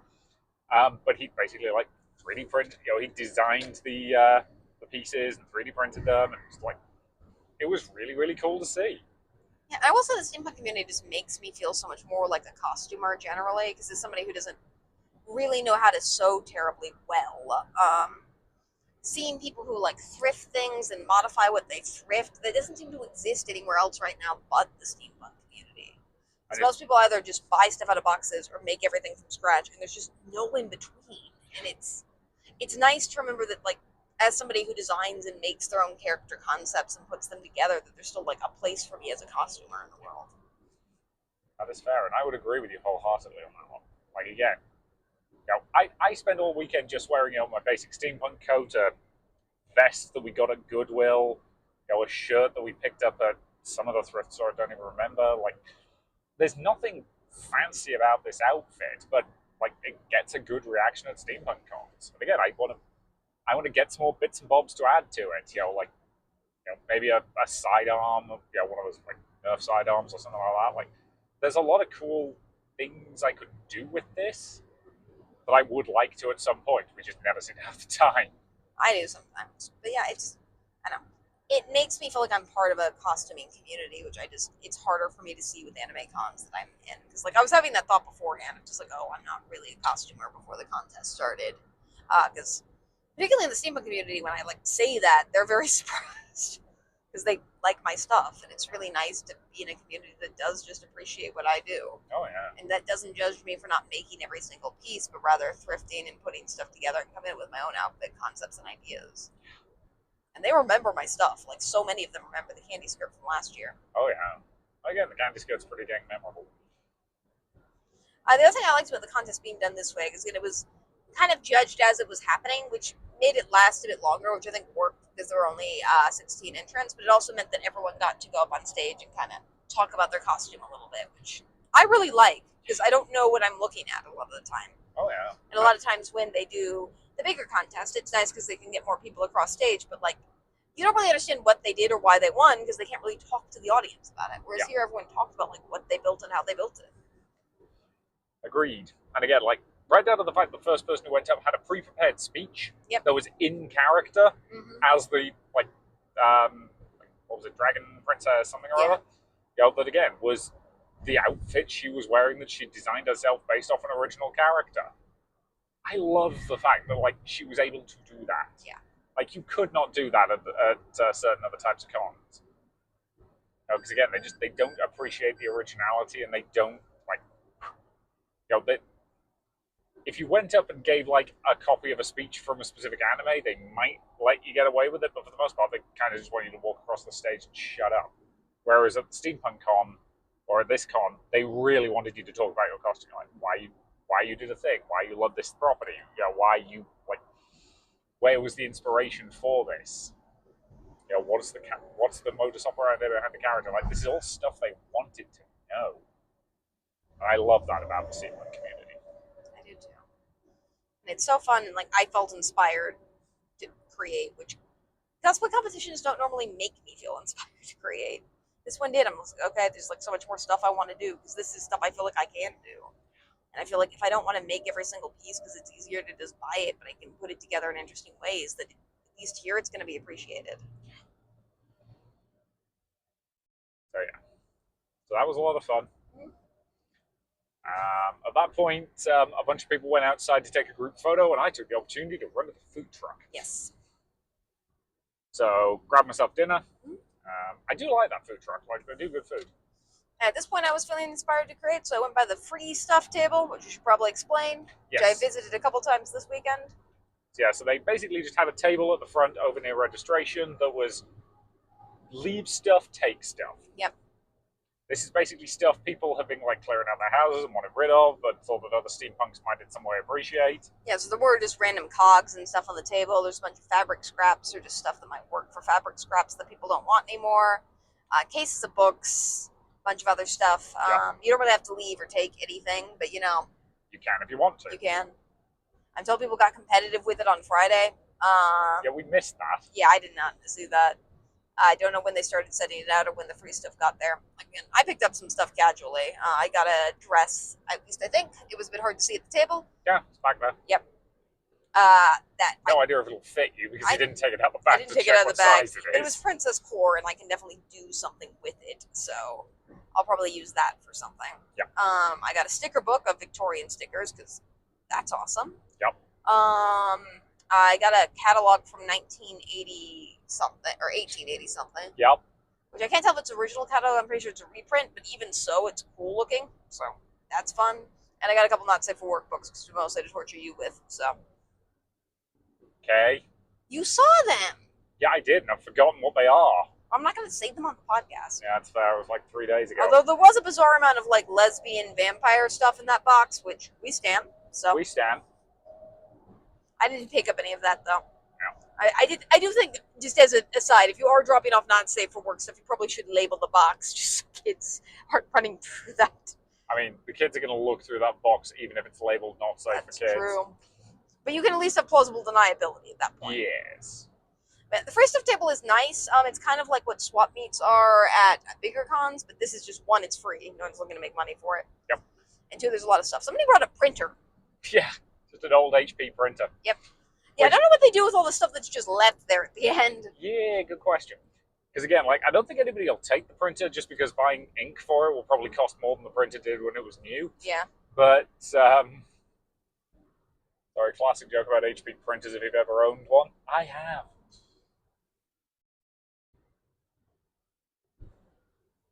But yeah, it's a lot of mostly the stuff that people, because steampunkers are creators, so it's most bunch of junk that they can maybe use to create stuff, because a lot of steampunkers get stuff from garage sales and stuff like that.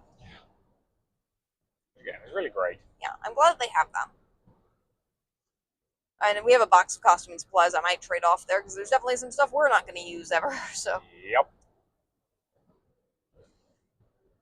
Yeah, again, free stuff table, very cute, glad they have it. Was this the point at which we popped out to Marshall's? Michael's, the craft store, yes. Because I noticed there was a craft store within there. We vaguely looked around Walmart the day before, because there's a bearded ladies brunch on Sunday that I attended last year. Last year was a competition which I wound up winning with a candy beard that I made from Walmart supplies last minute. Yep. To go with my candy dress. This day, because I was just wearing a red dress, I wanted to do like a feather beard to match like my feather crown that I had, but we couldn't find feathers. Couldn't find feathers, but while I was looking around the store, because I went in on my own, because again, you were in a giant green ball gown. Yeah. I did find some like paper flowers that were the right shade to just about match the dress. Yep. So I suggested grabbing those. I literally just called you up. And then I also popped into Five Below and got just some eyelash glue. Yep. Because we figured that would be safe enough to use to attach them to your face and turn them into a beard. Yeah, most of the other people didn't attach their beards. Yeah. Fully. I like to commit. Yeah. So I made myself a flower beard. Yep. But did we do anything else that day? We briefly went back and saw Steam Cordia, which is a steampunk themed accordion one-man band. Yeah. Called Steam Cordia. who talks a little about playing the accordion. The back room at that time, I think you might have mentioned earlier, Yes. the 2 panel rooms and the main events room combined to be an open theater seating. So there was a bunch of like musical performances that were there. Neither of us are really great at listening to musical performances. I think we've mentioned before on this podcast, so we didn't see a lot of it. Yeah, like I can be, but it's got to be kind of like I've got to be very much in the right headspace for it, and it's a very specific headspace that I need to like psych myself into. Yeah. Um, And I know Saturday night, like a lot of stuff was happening, and people could have like stayed and have fun and stuff like that with late night parties. But I had a disability flare up that morning and was really tired. Like really tired. yeah. Like I don't think I've been that tired at a con in a while. No, like you were actively close to nodding off during the Yeah. Steam Cordia thing, and like that's not on them. No, it's not. They were great. It was mostly just I was tired. And we went outside to the hookah bar briefly and hung out there. Yeah. But again, that was the point at which we kind of realized that we kind of needed to head back to the Airbnb. Well, first we decided to kind of give ourselves time, because it's hard for me to admit to myself defeat with cons, to tour around Gettysburg for a bit. So we Yep. drove around a bit. saw some ghost tours happening. Yep, because of course there were a bunch of ghost tours. Saw a plush duck in a window. Yep. And just realized that the store that had the plush duck had like closed for the day, Mm-hmm. and decided, if we're going past tomorrow, we might stop. Mm-hmm. Yeah. So drove around Gettysburg for a bit, and then decided, okay, back to the Airbnb, which I think was the right call. I know Yeah. you were a little disappointed. And I'm a little bit, I think, more disappointed that we left a little bit early today, but it is something for which last weekend was a lot, and we should pace ourselves a little bit. And I still did have a lot of fun this weekend. Because this morning we really only did 2 things. Yep. Other than clean out of the Airbnb, which didn't take too long. Saw the cat again. Everything okay? Yeah, Instagram is just sending me like notifications about stuff that doesn't matter. Because I had to turn Instagram notifications on because we use that to communicate with some friends of ours. Although we did see something pretty cool as we were leaving the Steampunk Con that night. Or at least, I think, driving around. Which was somebody walking a giant lizard. Yeah, we did see somebody walking a lizard. They had it on a lead and everything. Yep. I have no idea if they were associated with the con. I don't think they were. I don't really know. Like, the thing is, steampunkers would be the type, because a bunch of people did bring their dogs to this con, because I think the hotel does just allow dogs. They weren't, like, intrusive or anything. They were just, like, hanging out. Yep. And a couple of them were service dogs. And steampunkers would bring their lizard to a con. Like, why else? I can't think of why anyone else would bring a lizard to a hotel unless they were at a steampunk con. It could have been part of one of the acts late at night, because there's quite a few, like, variety acts that were performing late that we did not see. So maybe it's like one of the like magic acts thing. They have a lizard that they like bring out of a box or something. Who knows? And Might just have been a normal person. Yeah, not that normal if they brought their giant monitor lizard to a con or to Gettysburg generally. This was outside the hotel. This person definitely was at the hotel in some capacity. Keep in mind, there are multiple hotels in that kind of like block sections. They weren't necessarily at the same hotel as us. But they were walking a lizard. Yeah. Because we saw the lead and we're like, oh, is that a little dog? Oh no, that's a giant lizard. Giant lizard. Cool. Okay.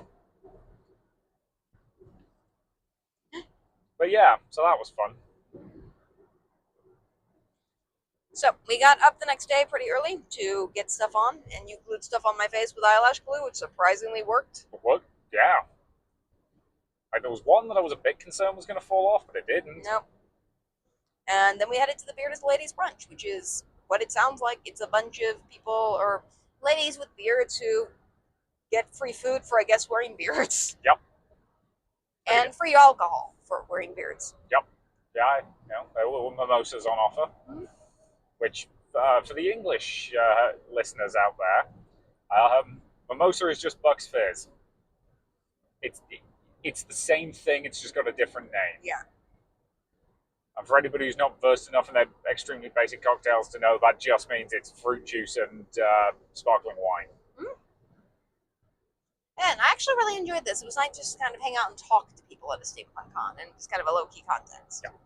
It's interesting. They put it in a bigger room than last year. Which I actually did prefer. Yes. Because for one, it had actual tables in it, because there were round tables in these rooms, which made seating and like eating a little bit easier if you're the type to eat.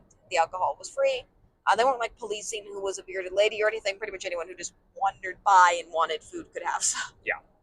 Like, again, I was with you. I'm less bearded than even the average man, because again, I stay clean shaven because if I let this thing grow for more than like a few days, it starts to bug the bejesus out of me. A parent and their kid came in at one point. It was mostly just hanging out, having like mimosas and like a brunch, and some people happened to be them identifying people who made beards. So, and again, for the record, the kid who came in did not get given alcohol. No. I think they had some fruit juice, but they did not have the alcohol. Their parent was with them at the time, and like somebody was manning the bar to like make sure that like kids weren't going in to get alcohol.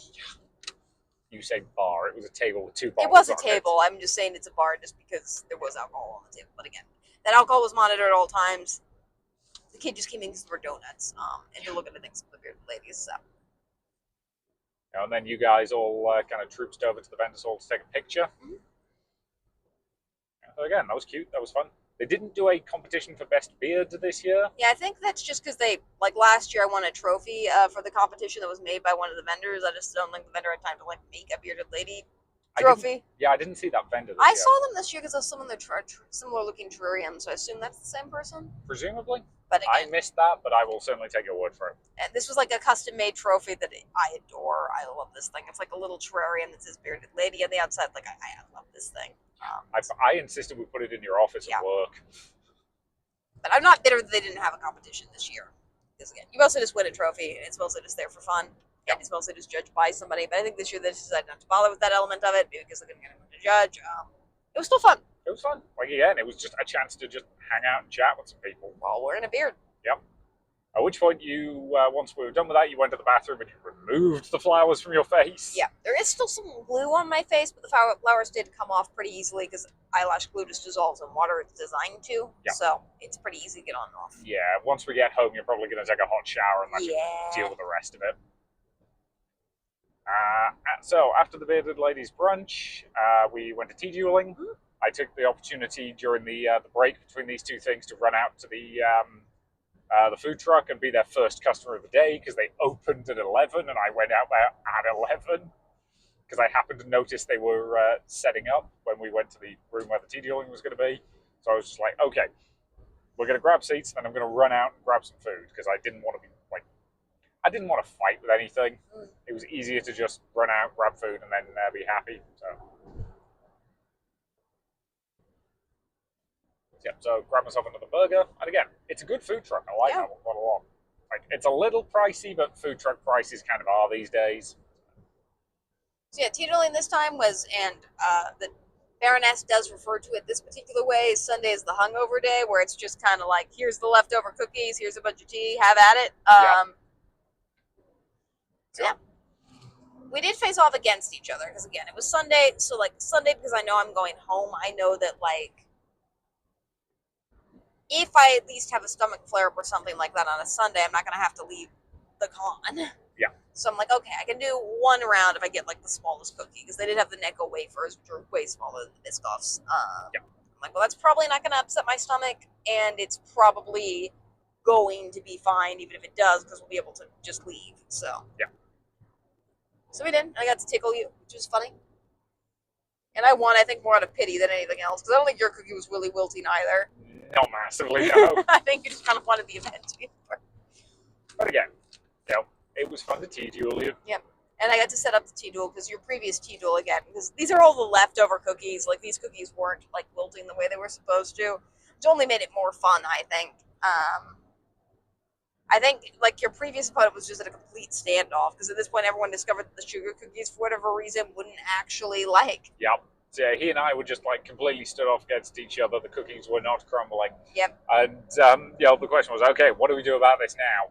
And your comment was, well, if you're willing to just eat yours, I'd like to face off against my husband. And the guy was like, okay.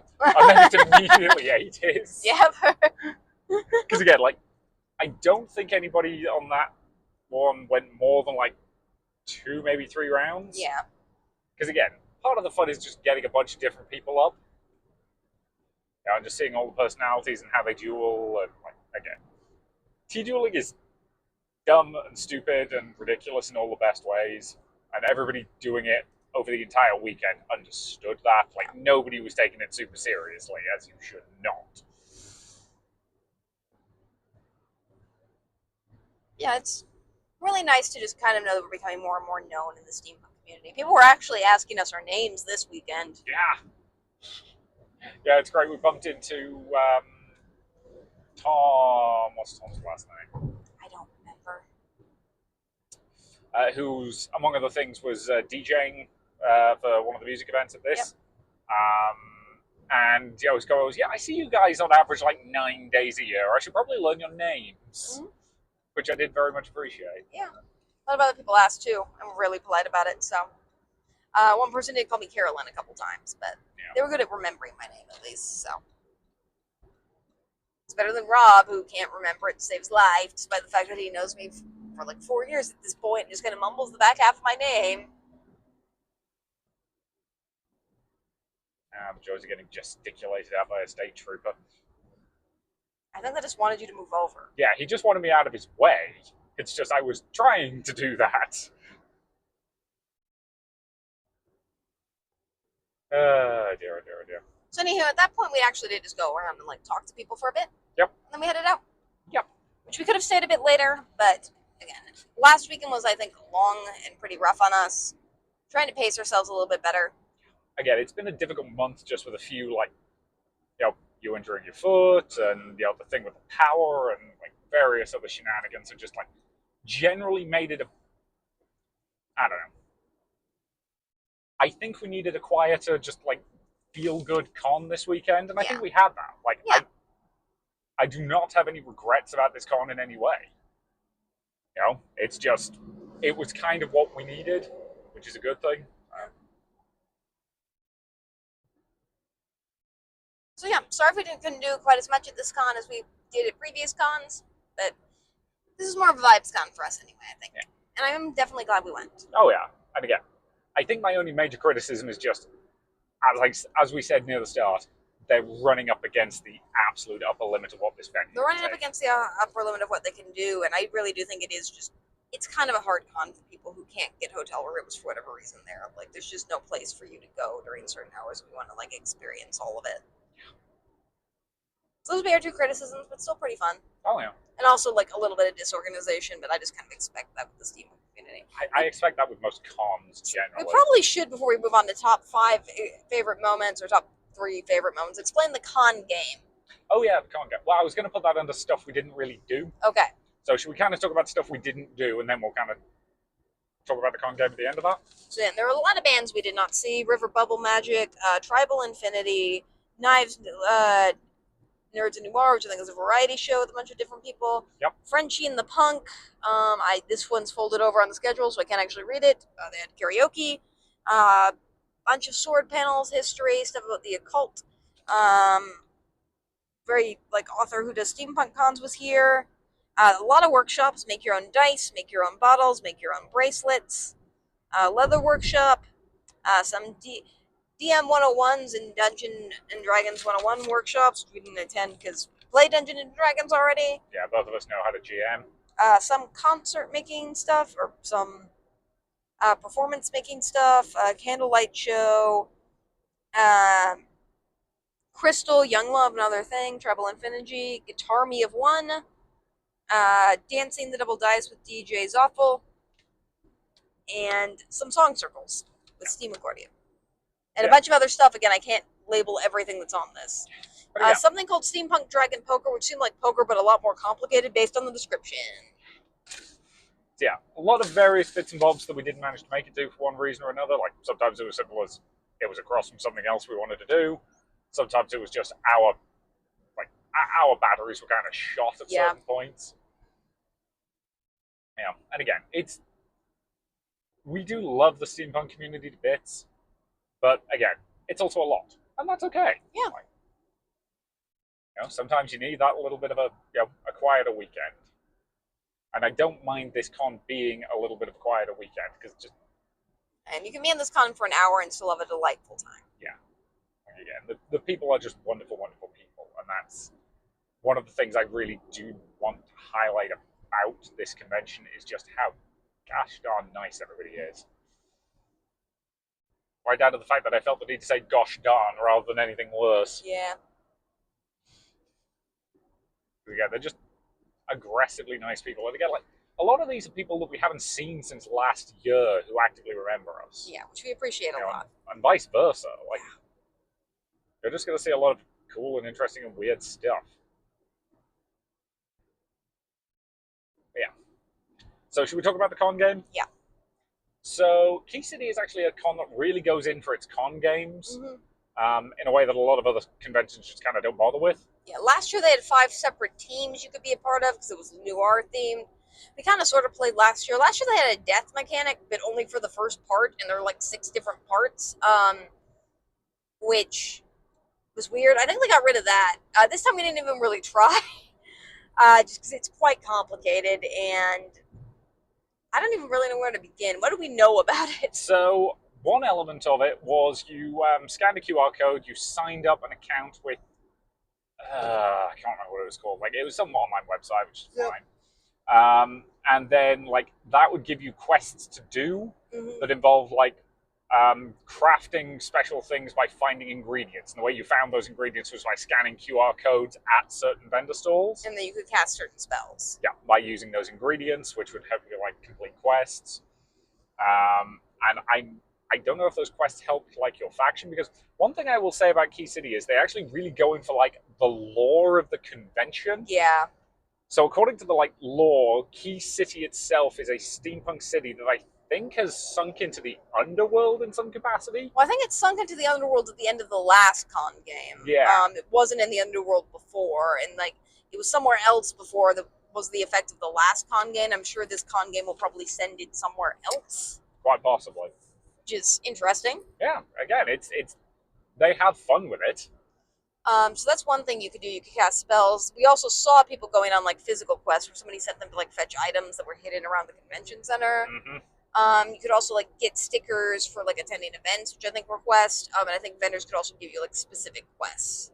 I really don't know how all these moving pieces fit together to tell a story. And that is, I think, one thing we have noticed about Key City is it's very complicated. And it's a little bit hard to follow. And again, it might be easier if you don't have a meeting that overruns by 2 hours. Yeah. So you actually get there in time for opening ceremonies and they can explain it to you. But I also don't know how well they explain it to you at opening ceremonies. Yeah, I don't really know. I also, most of the people we saw playing it were kids. Yes. There were a couple of adults. I think Josh was playing it. Go Josh. But a lot of the people who were playing it were young kids. So. Yeah. Which is fair. Yeah. Like, especially the sticker collecting one definitely seemed to be popular amongst the young steampunks, which is fine. Yeah. Gives them something to do. Yeah. And I also just think as an adult, you just don't have the same patience with scanning QR codes to, like, cast spells. Yeah. It feels a little bit more asinine as an adult. Which isn't to say it's bad. They clearly put a lot of work into it. And the other thing I will say about the con game is everyone is involved in it. Like, all of the vendors, everyone who's doing anything official with the con is involved in the con game in some capacity. Which is cool. Yeah. Like, it's a lot of work to pull off, and somebody clearly put a lot of effort into it. Like, it's somebody's job to make this thing, and they do a very good job. Yeah. Like, there are a lot of people clearly having an absolute ball with it. It's mostly just, for whatever reason, we did not have the mental energy to sit down and figure it out. I think it's partially that. I think it's partially also just because it involves scanning a bunch of QR codes. Your phone wasn't really working that well for it, and also, like, because I'm in a ball gown, as we mentioned before, the hallways are just really crowded, so there's not really...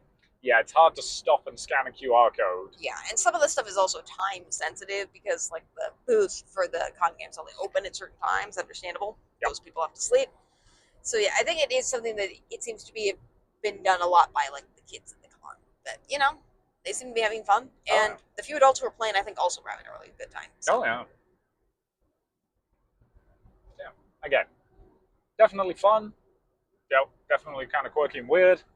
Yep. Not our personal bag, I think, but that's not a specific criticism of it. That's just it didn't quite vibe with us, and that's okay.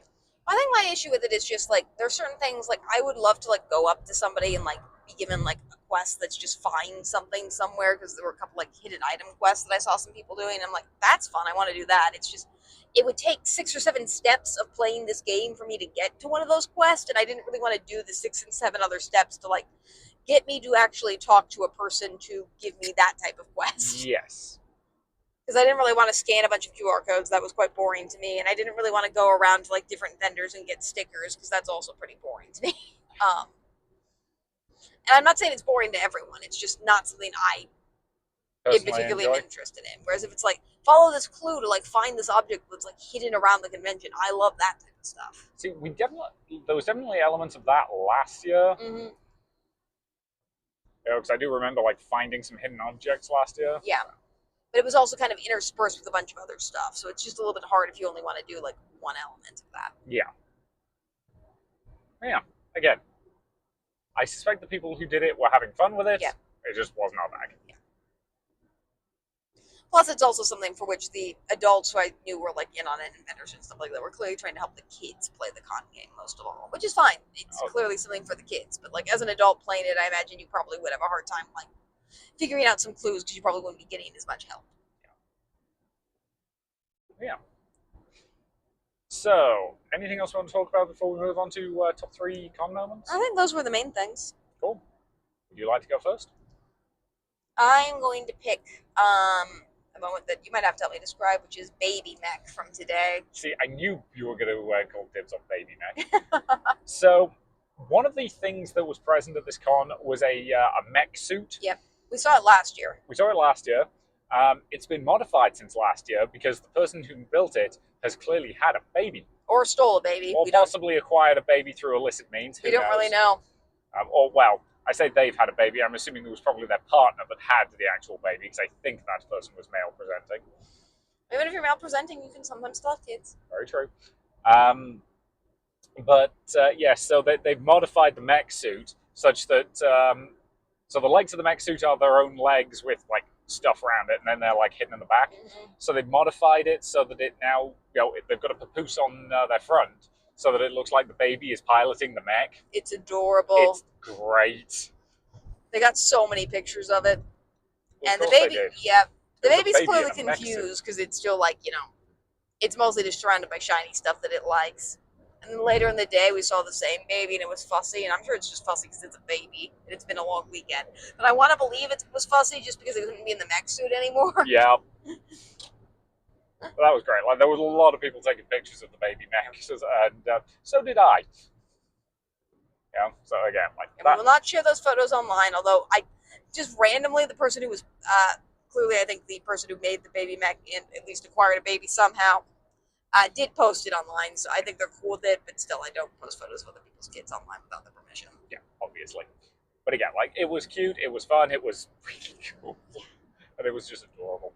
I'm going to go with a similar moment, which was when we were sat in, I think it was the Just a Minute panel, kind of waiting for it to start, just looking out the window and seeing a bunch of, like, steampunk cars rolling past the window and a bunch of remote control steampunk things just whizzing past and doing all sorts of weird shenanigans and remembering, oh yeah, this community is at once wonderful and crazy. Yep. Because they do just build the weirdest, most wonderful contraptions. Like, again, there were a bunch of steampunk cars at this con, and the particular one I'm thinking of was the one that was like dragon-themed. That work. They are functioning vehicles. Like, they're probably not road legal, but you could certainly just hop in one and drive it around. And, like, the sheer creativity to build that nonsense is just one of the most wonderful things about this community. So I really enjoyed just that moment of, oh yeah, we're here. Cool. That's awesome. I will take the Bearded Lady brunch just because it's a great opportunity to talk to the steampunk community. There's a ton of women in the steampunk community who are, I want to say like me in a way that like doesn't make me sound like I'm in any way as cool as most as they are, but like, the type of women who don't mind being funny and eccentric and different, and I love women like that. So men too, but women more so. That's fair. And yeah, it was just fun to just kind of sit and hang out with people in a room and just like have our derbs and talk about stuff. Sorry, we're coming off the turnpike, so we need to go through here. And we will report back, maybe, when we finally get billed for going to this con, because we don't have an easy pass. We don't. And this is just one of the ones where they just take a photo of your license plate and then just, like, send you a bill in the mail. Hilariously, the last time we went through this one, we're going this way. The last time we went through this one, we got a bill for the Friday, and then it took like another month and a half before we got the bill for the Sunday. which I think was just a result of the fact that our trip through it crossed over when their like billing period was. Because I think last time it was slightly earlier in the year. I could be mistaken though. It's your turn for a thing when you have a chance. I'm aware. I just needed to get. There we go. But we're on this highway till we get home now, so we're fine. Yep, pretty simple. Again, as drives go, it's not complicated. It's just kind of long.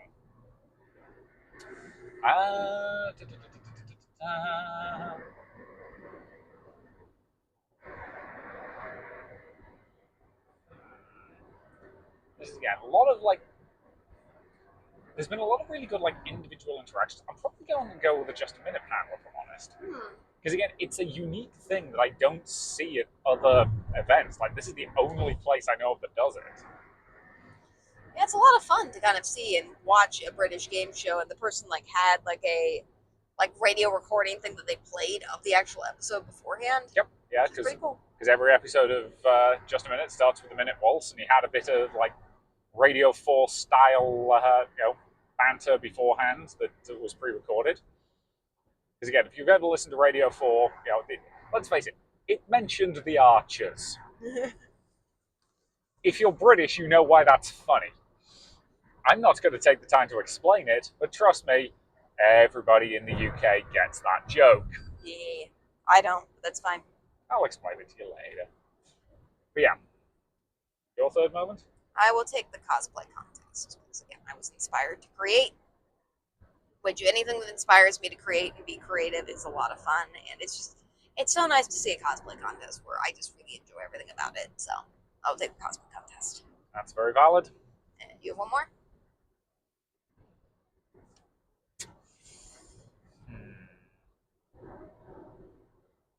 I don't think if there's a specific panel I want to highlight, or if it's just. Honestly, it's just. Is it cheating to just say like a bunch of the like small interactions we've had with people over this weekend of just like people stopping us for photos or like complimenting you on your outfits? Like, I don't know if there's a specific exact interaction I want to like highlight. I just want to highlight all of it because that's fair. It was great. Like I love the vibes of this con. I love the feeling of community that the steampunk community has. Like it does feel like just a big group of friends who are very happy to just add more friends. Mm-hmm. In a way that like a lot of other communities just kind of aren't. And I just think they grew this year, which I think is really good. Yeah, they had like whenever the panels were asking, who's their first time at Key City or who's the first time doing a steampunk convention generally, they actually got a decent number of hands, especially on Saturday. Like this con definitely did a decent, did decent business in one-day badges. Because Saturday was the busiest day by a lot. Now that's fine. Again, I suspect that a few of those were just tourists who were in Gettysburg and were just kind of amused by the concept and wanted to check it out. But if it gets them into something weird and fun and interesting, that's great. Yeah. So is it a time for an incredibly scientific rating system? Yep. So, for anybody who's not listened to this podcast before, our rating symbol is very easy. It is based on one question. Would we go back? For those who are long-time listening, you know that briefly before we started this podcast, we talked about a more complex rating system and then decided that we didn't want to do that because it just made us feel bad. Yeah. So, the question of would we go back is actually affected by a bunch of stuff. Yeah. Because there can be a con that is perfectly fine, but is 6 hours away. And there's a con that's not as good as that one, but is 2 hours away. And we'd be more likely to go back to the second one because, it's a shorter drive, it's less of an investment, etc., etc., etc. Yeah, this rating system is very personalized to us. Yeah. We do try to emphasize that every episode because, we have a lot of things that we can only judge from our perspective. Drives are going to be different for everyone. Yep. But again, if we tell you that a con is worth driving 5 hours for, that's kind of a very good sign. So, would we go back? I'd go back. I'd go back. Very probably next year. Again, next year we're hoping to be in the UK in the summer. We don't know if it's going to happen. It's true every summer. It is also something for which, and we do talk about this a lot. We want there to be more steampunk cons. We love the steampunk community. We want there to be more steampunk events generally. There's only 2 or 3 throughout the year that realistically we can go to.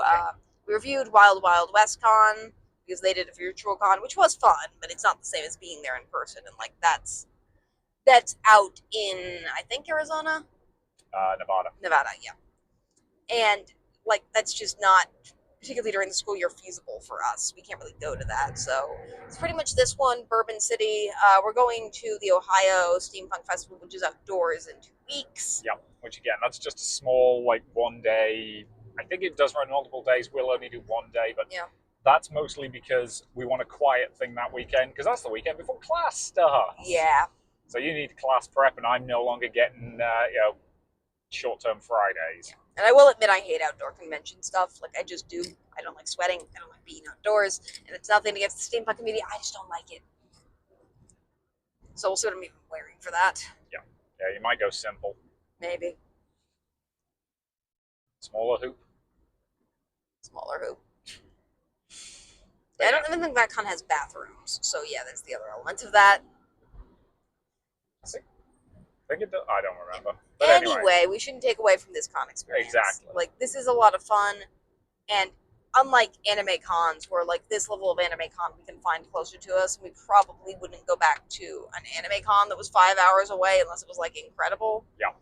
A steampunk con like this is so unique and so much fun that it is worth traveling for. it is. And again, like, and it says something that this is the farthest we've been this summer. Yeah, it is. And again, like, the drive itself is long, but it's not complex. Like, as I said, it's basically one highway, the toll road, and then like the last wiggly bit at the end that's a bit annoying. Like, it's not bad. And again, that's a very personal thing. Like, getting onto the highway for us is dead simple and easy. We're still in the wrong state at the moment. We're still in Pennsylvania, but we are heading back towards Ohio. We've still got like an hour and a half minimum. Yeah. That's okay. Anyway, we really did enjoy this con. Glad we went back again next year. And if we're in the country, we'll probably be back again the year before. Or the year after. I was going to say, you might want to try that sentence again. I'm tired. And no one's listening to this point anyway, because you refuse to have a consistent outro. I don't refuse to have a consistent outro. It's just, if you're not going to do a consistent intro, I don't trust you to have a consistent outro. The outro's more important than the intro. No, it's not. Yes, it is. The intro is literally the first thing anybody hears. Well, the outro is like the thing that like people stop listening to. Like, people are going to stop listening earlier because we always do this crap. So yeah. So we had fun. We're probably going to a furry convention next week, depending. Probably. It's going to depend on some factors. We'll figure it out. And then after that is some smaller stuff for a while because school's starting back up. Yeah. But, which limits what we can do to a certain extent because, again, like, you actually have to teach class. And the first few weeks of the semester are the most important, so I do need to be kind of boots on the ground a little bit more. Yep. And my rule of thumb going generally, particularly when it pertains to my job, if I think anything is going to take away from a student's education, I do not do it. Yep. So that doesn't mean I can never take off work, because sometimes it's not going to take away from a student's education, but a lot of times it does. So. And again, like, I got a certain amount of wiggle room over the summer. It gets less so once the students start back up again. Again, joys of us both working for the same university. Yeah. So yeah, so we will see. But hopefully, we'll. We've got a few interesting events coming up. We do. Skunk Fest. Skunk Fest is coming up, which is about actual literal skunks. Yep. Mystics and Marvels. Mystics and Marvels. A couple of board game cons. So this podcast ain't going anywhere. It's definitely not. I still have stuff planned for the rest of the year. Well, until December 6th, to be more precise, because stuff gets a little bit hairier around Christmas time. What? We could review your family's Christmas if we go this year. Then we'd have to go. Yeah, do you want to just do quiet Christmas at home this year? I don't know. It's August. I don't want to think about this right now. Fair and valid. Can we please sign off this podcast, then we can talk about what we're going to do? That's fair. Okay. So, do you have any final thoughts? Don't attend my family's Christmas. Also, this con was awesome and you should go. Yeah. Okay. We love this con to bits. It's definitely running into some logistical issues, but I don't think any of them are unsolvable for them. Like, this is a great time. We'd love to see it grow. It just needs a little more room to grow into. That's okay. So yeah, thank you very much for listening. If you're still listening, I'm sorry. And hopefully we will see you next week for whatever we're doing. It may well be a furry con. We will see. Yeah, shout out to you, one person who actually listens all the way to the end of the episode. Yeah, we know who they are. That sounds so sinister. Yep. So, bye everybody. Bye.